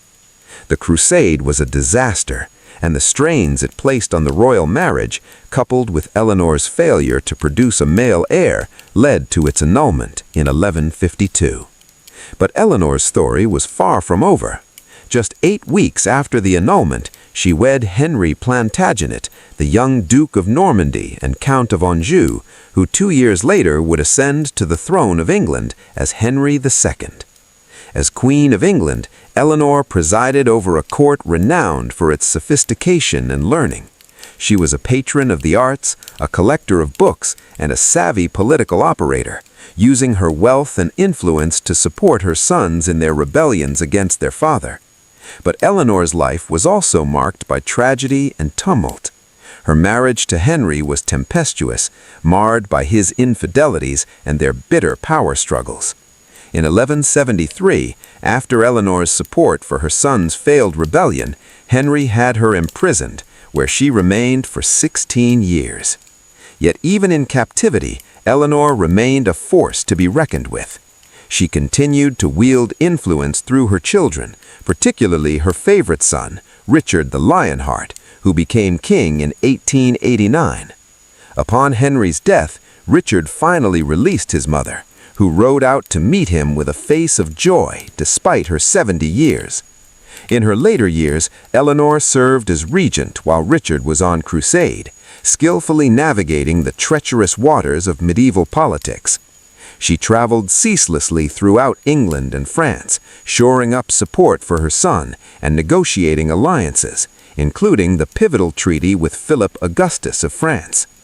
Eleanor died in 1204 at the ripe old age of 82, an extraordinary lifespan for the time.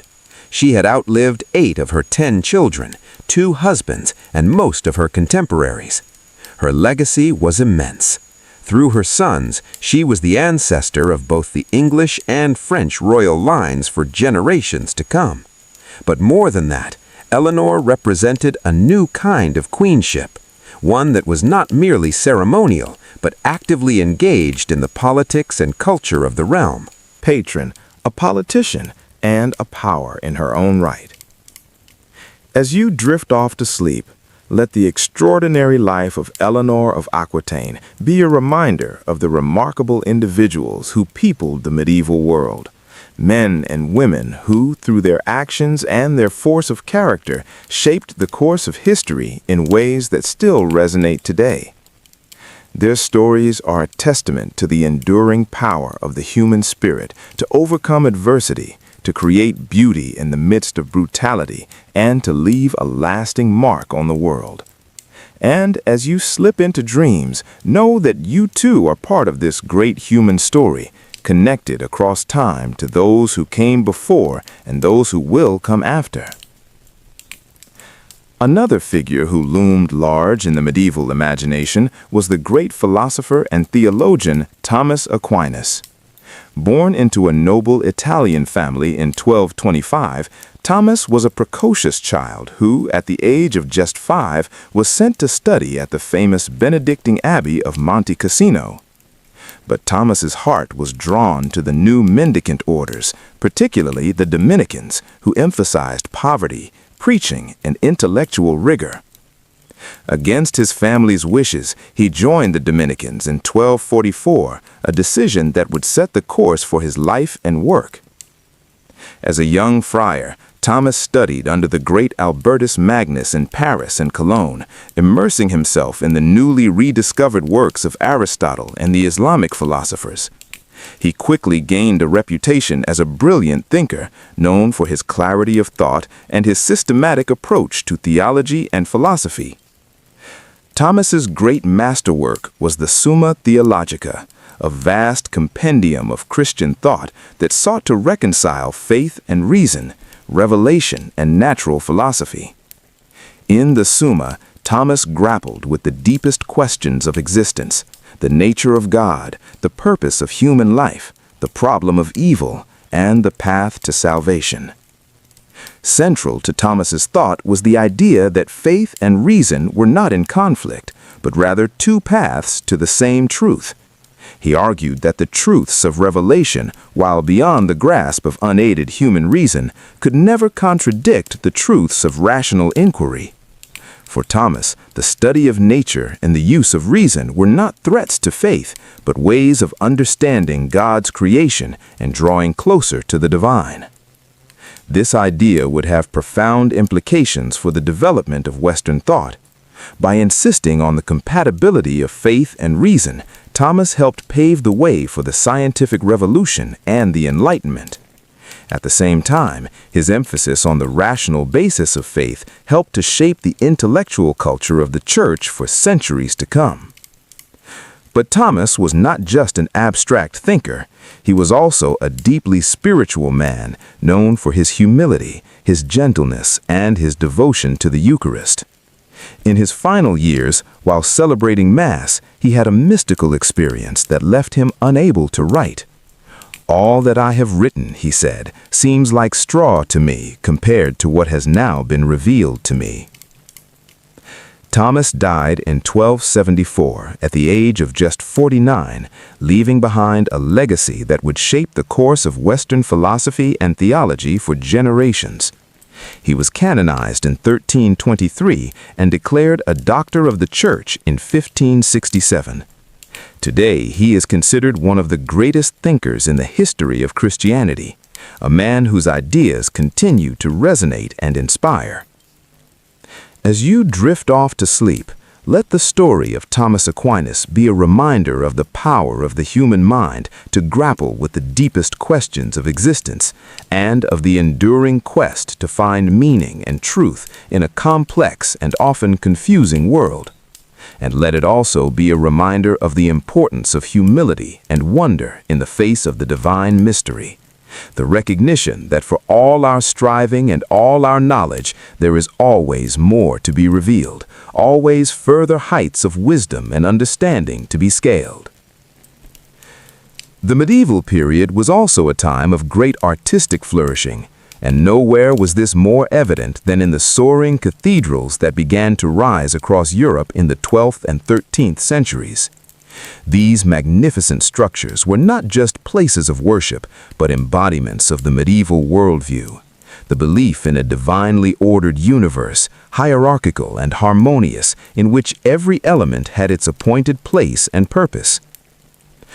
One of the most remarkable of these cathedrals was Chartres, located in the picturesque town of the same name, about 50 miles southwest of Paris.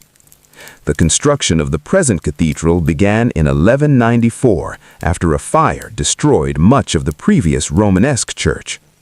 Over the next few decades, thousands of workers labored to erect a masterpiece of Gothic architecture, a soaring symphony in stone that would become one of the most iconic buildings of the Middle Ages. At the heart of Chartres Cathedral is the labyrinth, a winding path inlaid in the floor of the nave.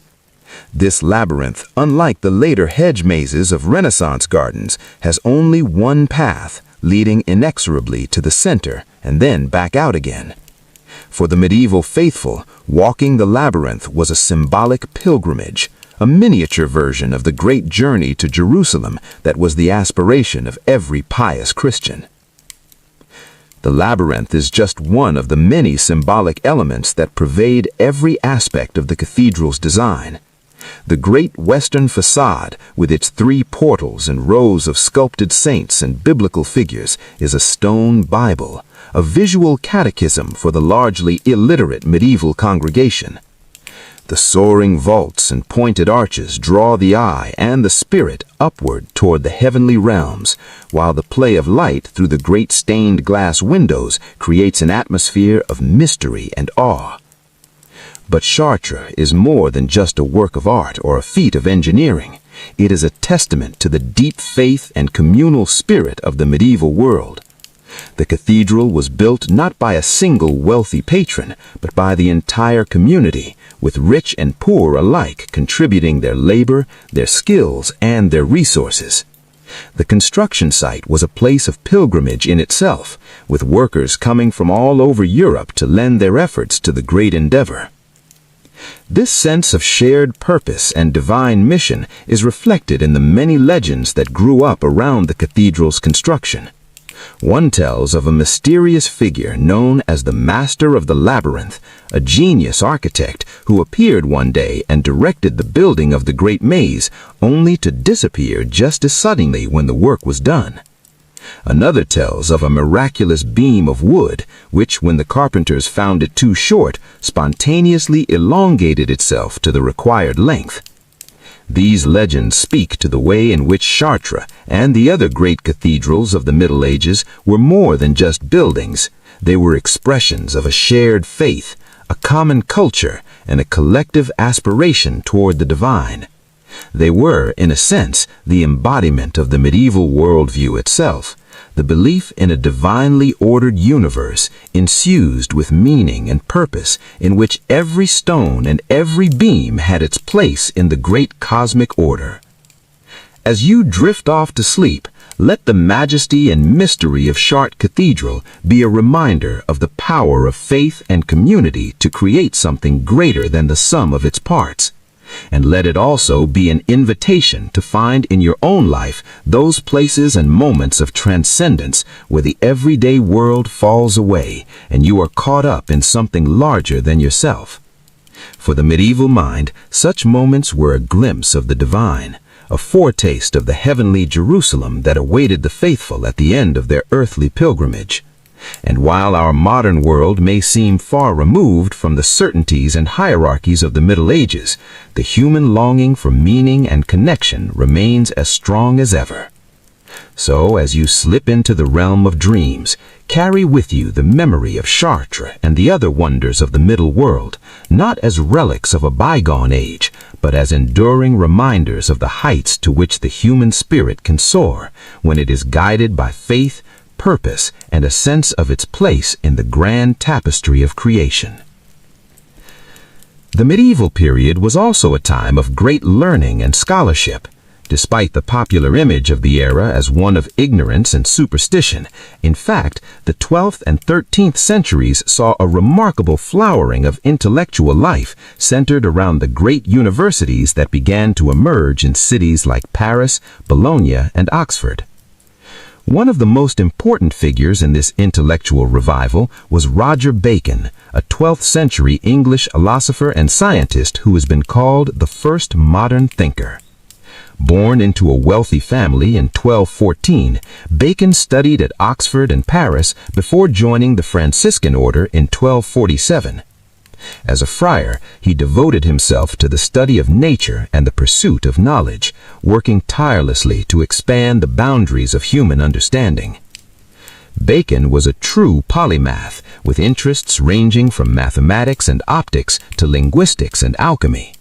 He made significant contributions to the fields of optics and astronomy, including a detailed description of the use of lenses for magnification.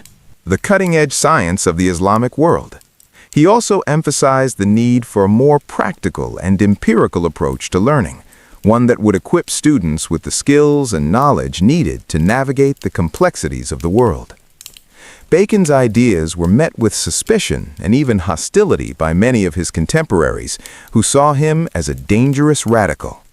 He was accused of heresy and sorcery and spent many years in prison as a result of his unconventional views. But despite the obstacles he faced, Bacon never lost his passion for knowledge or his belief in the power of the human mind to unravel the mysteries of the universe. In many ways, Bacon was a man out of step with his time, a visionary thinker who saw beyond the limitations of medieval science and philosophy, and who dared to imagine a world in which knowledge was a tool for the betterment of humanity rather than a weapon of dogma and control. His legacy lived on long after his death, inspiring generations of scientists and thinkers who would build on his ideas and carry forward his vision of a more enlightened and rational world. As you drift off to sleep, let the story of Roger Bacon be a reminder of the enduring power of the human intellect to push beyond the boundaries of the known and to imagine new possibilities for the future. And let it also be a call to embrace the spirit of curiosity and wonder that lies at the heart of all true learning, the desire to understand the world in all its complexity and beauty, and to use that understanding to make a positive difference in the lives of others. For while the medieval world may seem distant and foreign to us today, the basic human impulse to explore, to discover, and to create is as strong now as it ever was. And as we navigate the challenges and uncertainties of our own time, we can draw strength and inspiration from the example of thinkers like Roger Bacon, men and women who dared to question the received wisdom of their age, and who worked tirelessly to expand the frontiers of human knowledge and understanding. So as you slip into the realm of dreams, carry with you the spirit of the great medieval thinkers, their curiosity, their courage, and their unshakable belief in the power of the mind to illuminate even the darkest corners of the universe. And know that in your own way, you too are part of this great and ongoing quest for truth and meaning. A quest that connects us across the centuries and reminds us of our common humanity. The figure of the knight looms large in our popular image of the Middle Ages, a figure of chivalry and romance, of brave deeds and courtly love. But the reality of knighthood was often far removed from the idealized image of the storybooks. To be a knight in medieval Europe was to occupy a unique and often precarious position, caught between the demands of feudal society and the changing realities of warfare and politics. One of the most famous knights of the medieval period was William Marshal, a man whose life embodied both the ideals and the realities of knighthood. Born in 1446 into a minor noble family, William was given as a hostage to King Stephen of England at the age of 5, a common practice in the feudal system to ensure the loyalty of vassal lords. Despite this inauspicious start, William would go on to become one of the most celebrated knights of his age. He distinguished himself in tournaments and on the battlefield, serving under 5 English kings and earning a reputation as a paragon of chivalry and honor. He was a skilled diplomat as well as a warrior, and played a key role in negotiating the peace between England and France in the early 12th century. But William's life was also marked by the harsh realities of medieval warfare and politics. He was captured and held for ransom several times and fought in numerous battles and campaigns across Europe and the Holy Land. He saw firsthand the brutality and chaos of the Crusades and the deep divisions within Christendom that they exposed. Despite these challenges, William remained true to his ideals of knighthood throughout his life. He was known for his loyalty, his courage, and his sense of fair play, even in the face of great adversity. He was a patron of the arts and a supporter of the church, and used his influence to promote justice and stability in a turbulent age.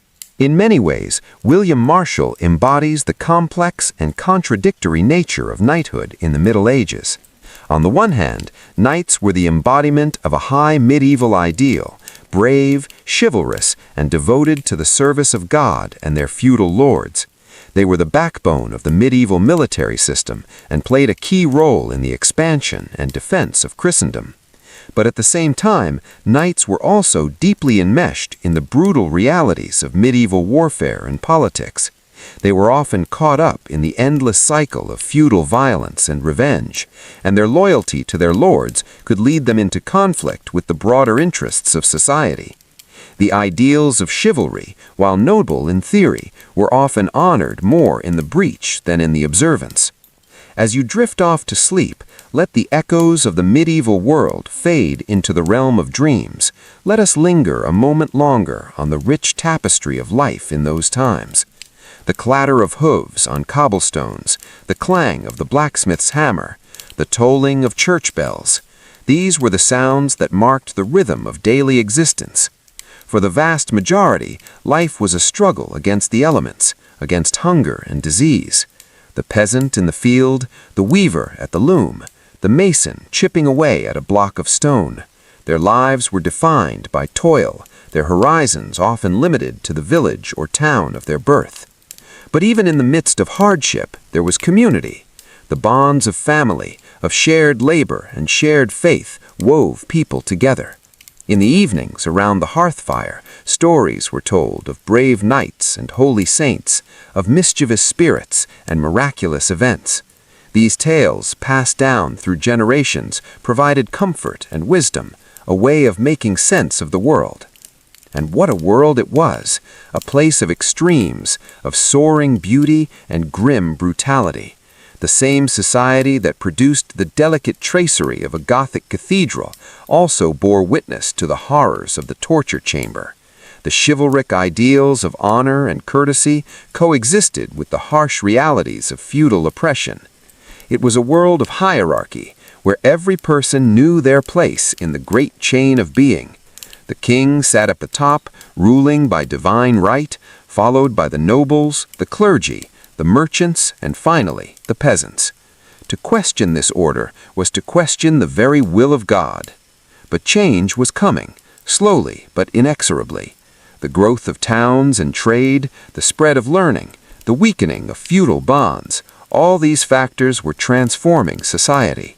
The old ways were giving way to the new, even if the process would take centuries to unfold.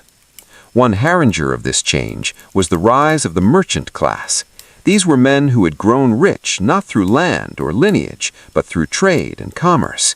They were a new kind of power in the world, one based on money rather than might.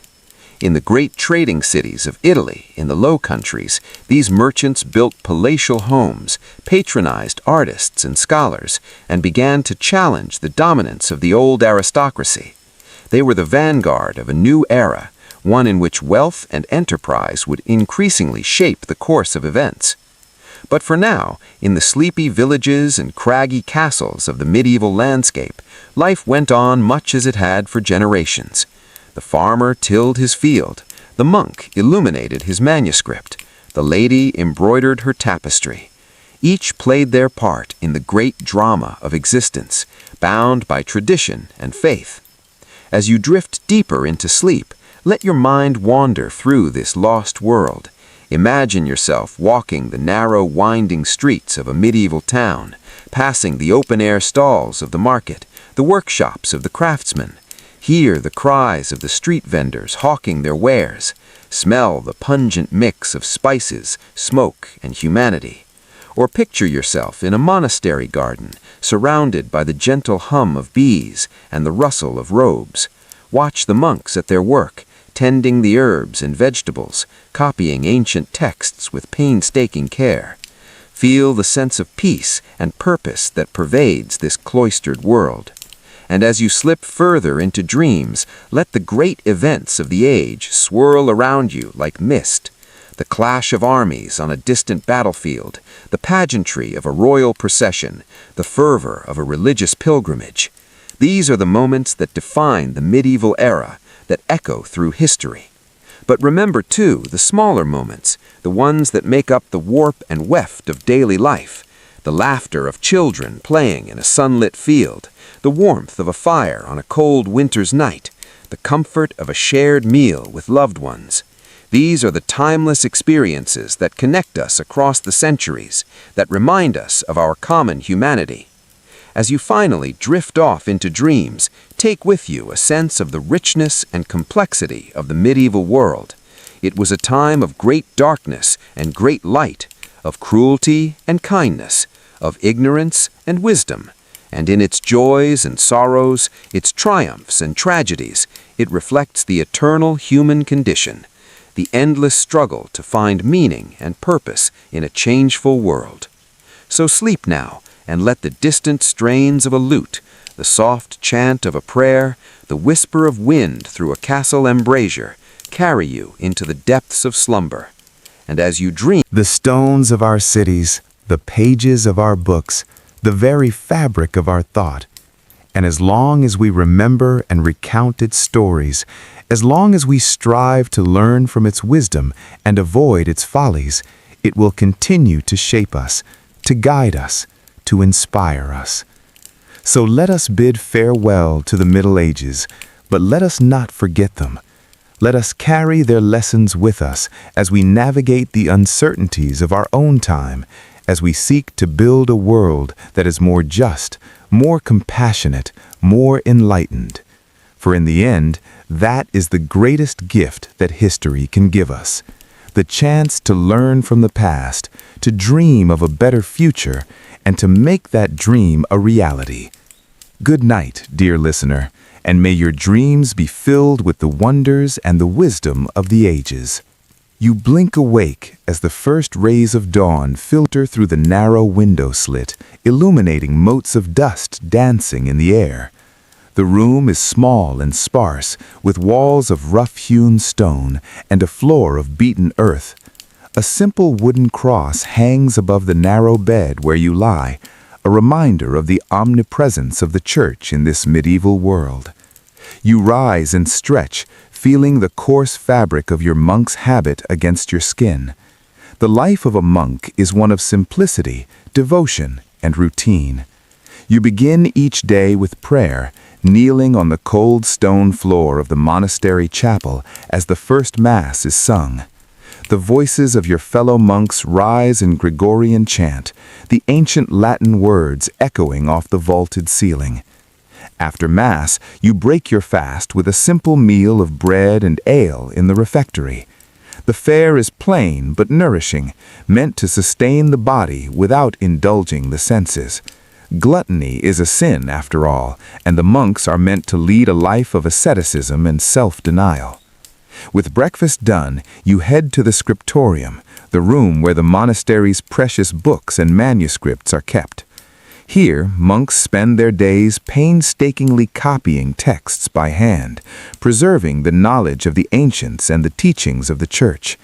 It is slow, exacting work, requiring great patience and skill. You settle at your desk, a slanted wooden surface with a hole for an ink pot.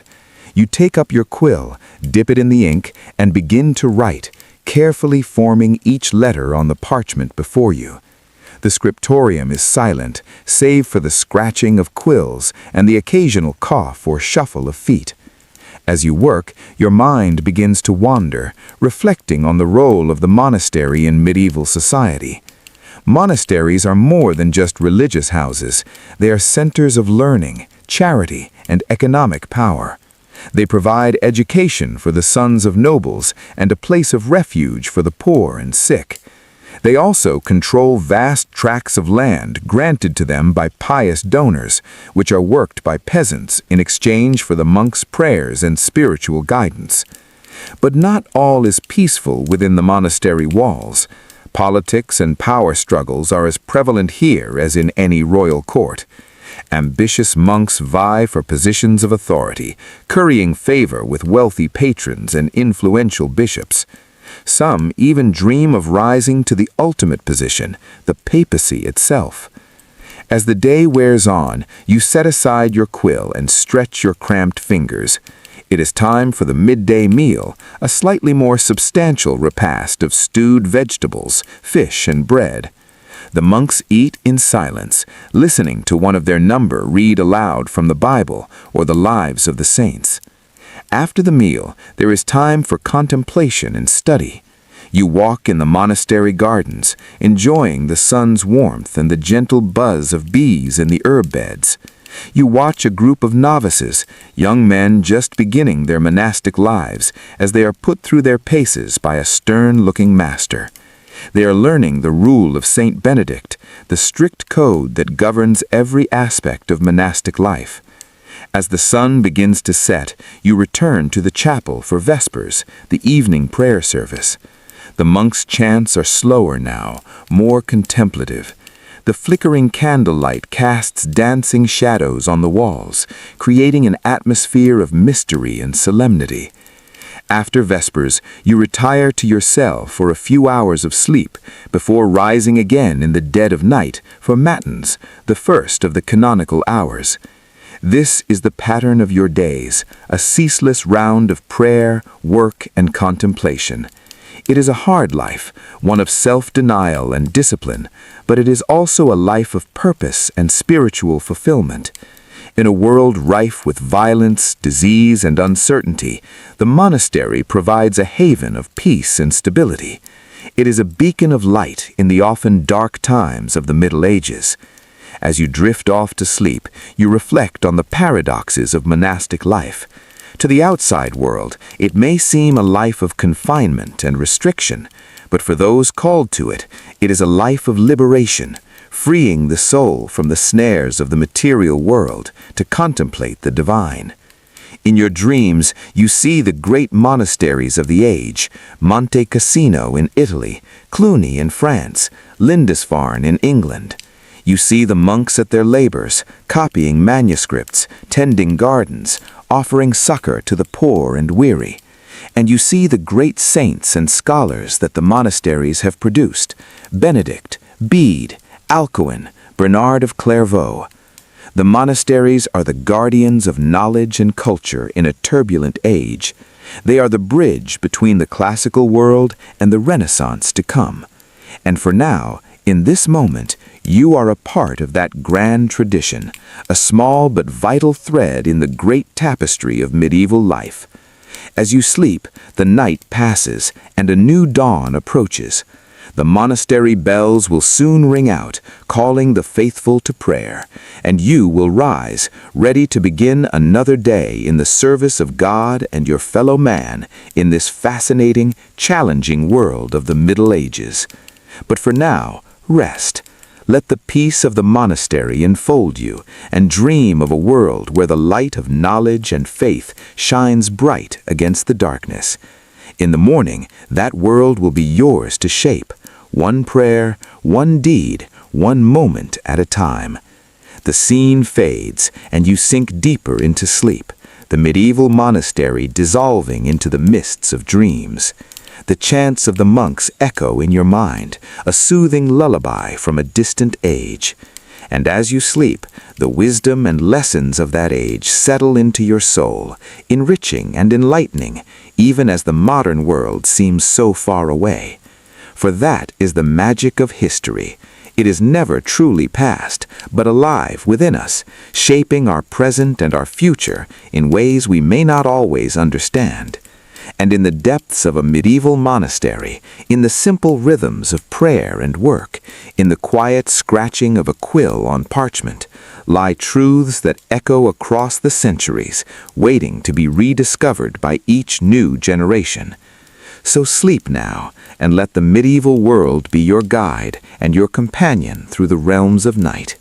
In the morning, you will awake, perhaps with a new understanding, a new appreciation for the richness and complexity of the human story. And the medieval monastery, with its chants and its bells, its saints and its scholars, will be a part of you, a small but vital thread in the great tapestry of medieval life. As the night deepens, the script comes to a close, leaving you to your dreams and the endless possibilities of the medieval world. May your sleep be blessed with the peace of the monasteries, and may you awake refreshed, inspired, and ready to embrace the day ahead. But the journey through medieval history is far from over. There are still many more tales to be told, many more characters to meet, many more lessons to be learned. And so, as you drift off into the welcoming embrace of sleep, know that the story continues, waiting for you to take up the quill and add your own chapter to the never-ending chronicle of human experience. Good night, dear listener, and may your dreams be filled with the wonders and the wisdom of the Middle Ages. Until next time, when we shall meet again in the pages of history, in the realm of sleep and story, and the enduring magic of the human imagination. Fare thee well, and sleep in peace. As the echoes of the medieval world fade into the mists of your dreams, let's turn our attention to one of the most fascinating and influential figures of the era, a man who rose from obscurity to become the most powerful ruler in Europe, and whose legacy would shape the course of history for centuries to come. His name was Charlemagne, and his story is one of ambition, conquest, and the forging of an empire that would lay the foundations for the modern nation-states of Europe. Charlemagne was born in the year 742 into a noble family of the Franks, a Germanic people who had settled in the lands of modern-day France and Germany. His father, Pepin the Short, was the first of the Carolingian dynasty to rule as king of the Franks, and he passed on his crown to Charlemagne and his brother Carloman upon his death in 768. But Charlemagne was not content to simply rule alongside his brother. He was a man of towering ambition, with a vision of a united Christian empire stretching across Europe. And so when Carloman died, forging alliances and using diplomacy to extend his influence far beyond the borders of his own kingdom.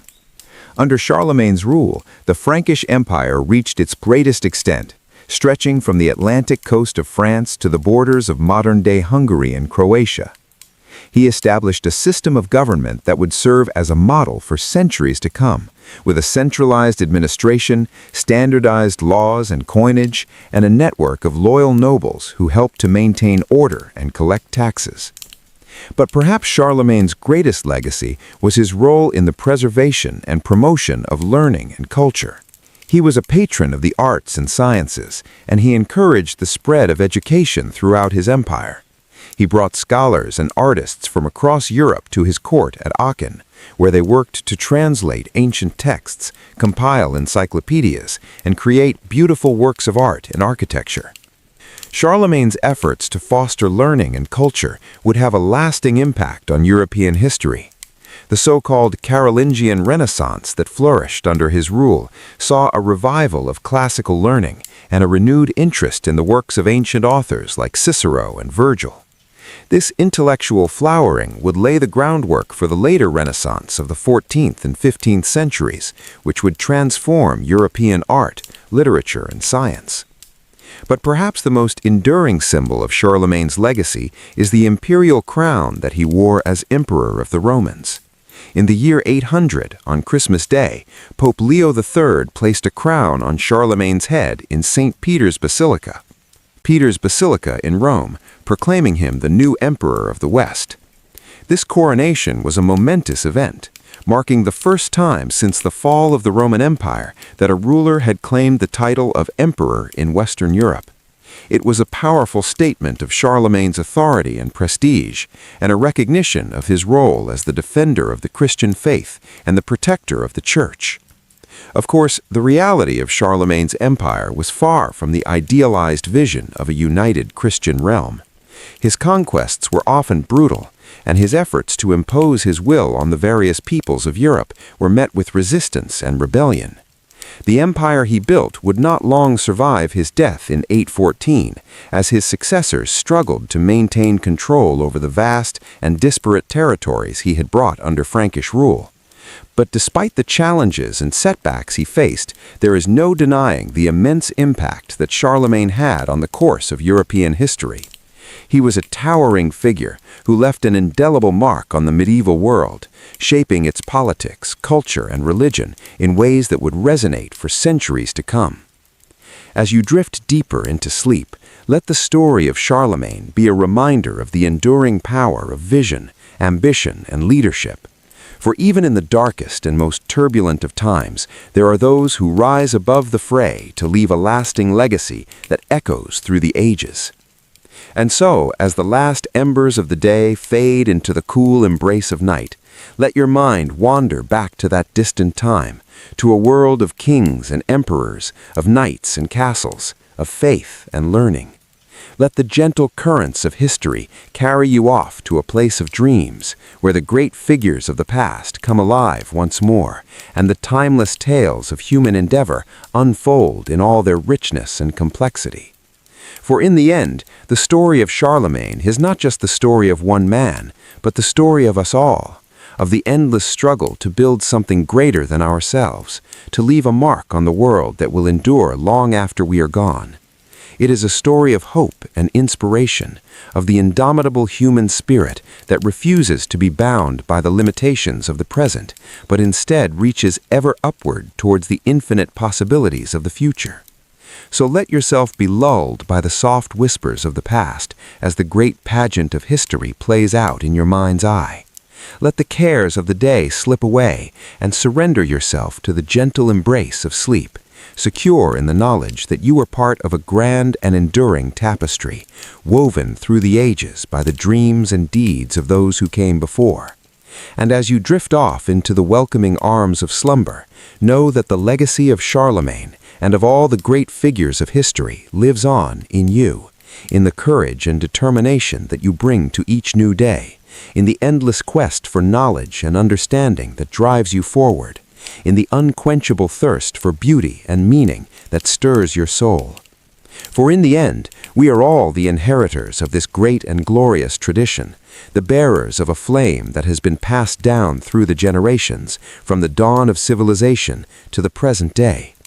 And it is up to us to carry that flame forward, to nurture it and tend it, to pass it on to those who will come after us, so that the light of human progress may never be extinguished, but may shine on, bright and undiminished, for all the ages to come. So rest now, and let the dreams of history be your guide as you journey through the long and winding path of human experience towards a future filled with wonder and promise. For the medieval world may have passed away, but its spirit lives on in you, and in all those who dare to dream of a better world, a world of peace and prosperity, of justice and compassion, of endless possibility and untold adventure. As the dawn of the Renaissance brightens the horizon, the medieval world begins to fade into the mists of history. But before we bid farewell to this remarkable era, let us linger a moment longer, like a traveler savoring the last few steps of a long and wondrous journey. In the dying light of the Middle Ages, we see a world that is both familiar and strange, a mirror that reflects our own hopes, fears, and dreams, but in a language that is hauntingly different. The great castles that once dominated the landscape now stand as silent sentinels, their walls whispering of battles fought, loves lost, and secrets kept. The mighty cathedrals, once the beating heart of medieval life, still reach towards the heavens, their spires a testament to the unshakable faith that sustained our ancestors through the darkest of times. But even as the old ways begin to crumble, the seeds of the modern world are already taking root. The printing press, that revolutionary invention, is spreading knowledge to the masses like never before. The great explorers are pushing back the boundaries of the known world, bringing back tales of exotic lands and peoples. And in the halls of the great universities, the rediscovered wisdom of the ancients is mingling with bold new ideas, sparking a renaissance of learning that will change the course of human history. As you drift deeper into sleep, let your mind wander through the winding streets of a medieval town, where the blacksmith's hammer rings out in the early morning air, and the market square bustles with the chatter of merchants and townspeople. Imagine yourself as a pilgrim setting out on a journey to some distant holy shrine, your footsteps echoing on the cobblestones as you pass by the great gates of the city into the wide world beyond. And as you travel, let the faces of the people you meet along the way flash before your mind's eye. The humble peasant toiling in the fields from sunrise to sunset, The noble knight resplendent in his armor, riding off to battle with a prayer on his lips. The wise monk bent over a precious manuscript, preserving the knowledge of the ages for generations to come. Each of them a thread in the great tapestry of medieval life, woven together into a story that echoes through the ages. But perhaps the greatest wonder of the Middle Ages is not the grand deeds of kings and queens, nor the towering achievements of art and architecture, but the simple, everyday moments that make up the fabric of human existence. The laughter of children playing in the village green, the comfort of a warm fire on a cold winter's night, the joy of a bountiful harvest, the sorrow of a loved one lost. These are the moments that connect us across the centuries, the universal experiences that remind us of our shared humanity. And so, as you slip deeper into the embrace of sleep, let the medieval world be a comfort and a companion to you. Let its stories and its secrets whisper to you in your dreams, a reminder of the great chain of history that binds us all together. And when you wake in the morning, carry a little piece of that World with you, a talisman against the trials and tribulations of modern life. For in the end, the legacy of the Middle Ages is not just the castles and cathedrals, the kings and queens, the wars and plagues. It is the enduring spirit of humanity that shines through it all, the unquenchable spark of hope and resilience that has carried us through the darkest of times and will continue to guide us into the future. So let us bid a fond farewell to the medieval world, but let us never forget its lessons, its wonders, and its sorrows. Let it be a reminder to us of how far we have come and how far we have yet to go. And above all, let it be a source of inspiration and wonder, a wellspring of stories and dreams that will nourish our souls for generations to come. And with that, my dear listener, it is time for us to part ways. But before I go, let me leave you with one final thought. In this fast-paced, ever-changing world of ours, it is all too easy to forget the simple joys and beauties that surround us every day. So take a moment, whenever you can, to stop and marvel at the world around you, to gaze up at the stars, to listen to the song of a bird, to feel the warmth of the sun on your face.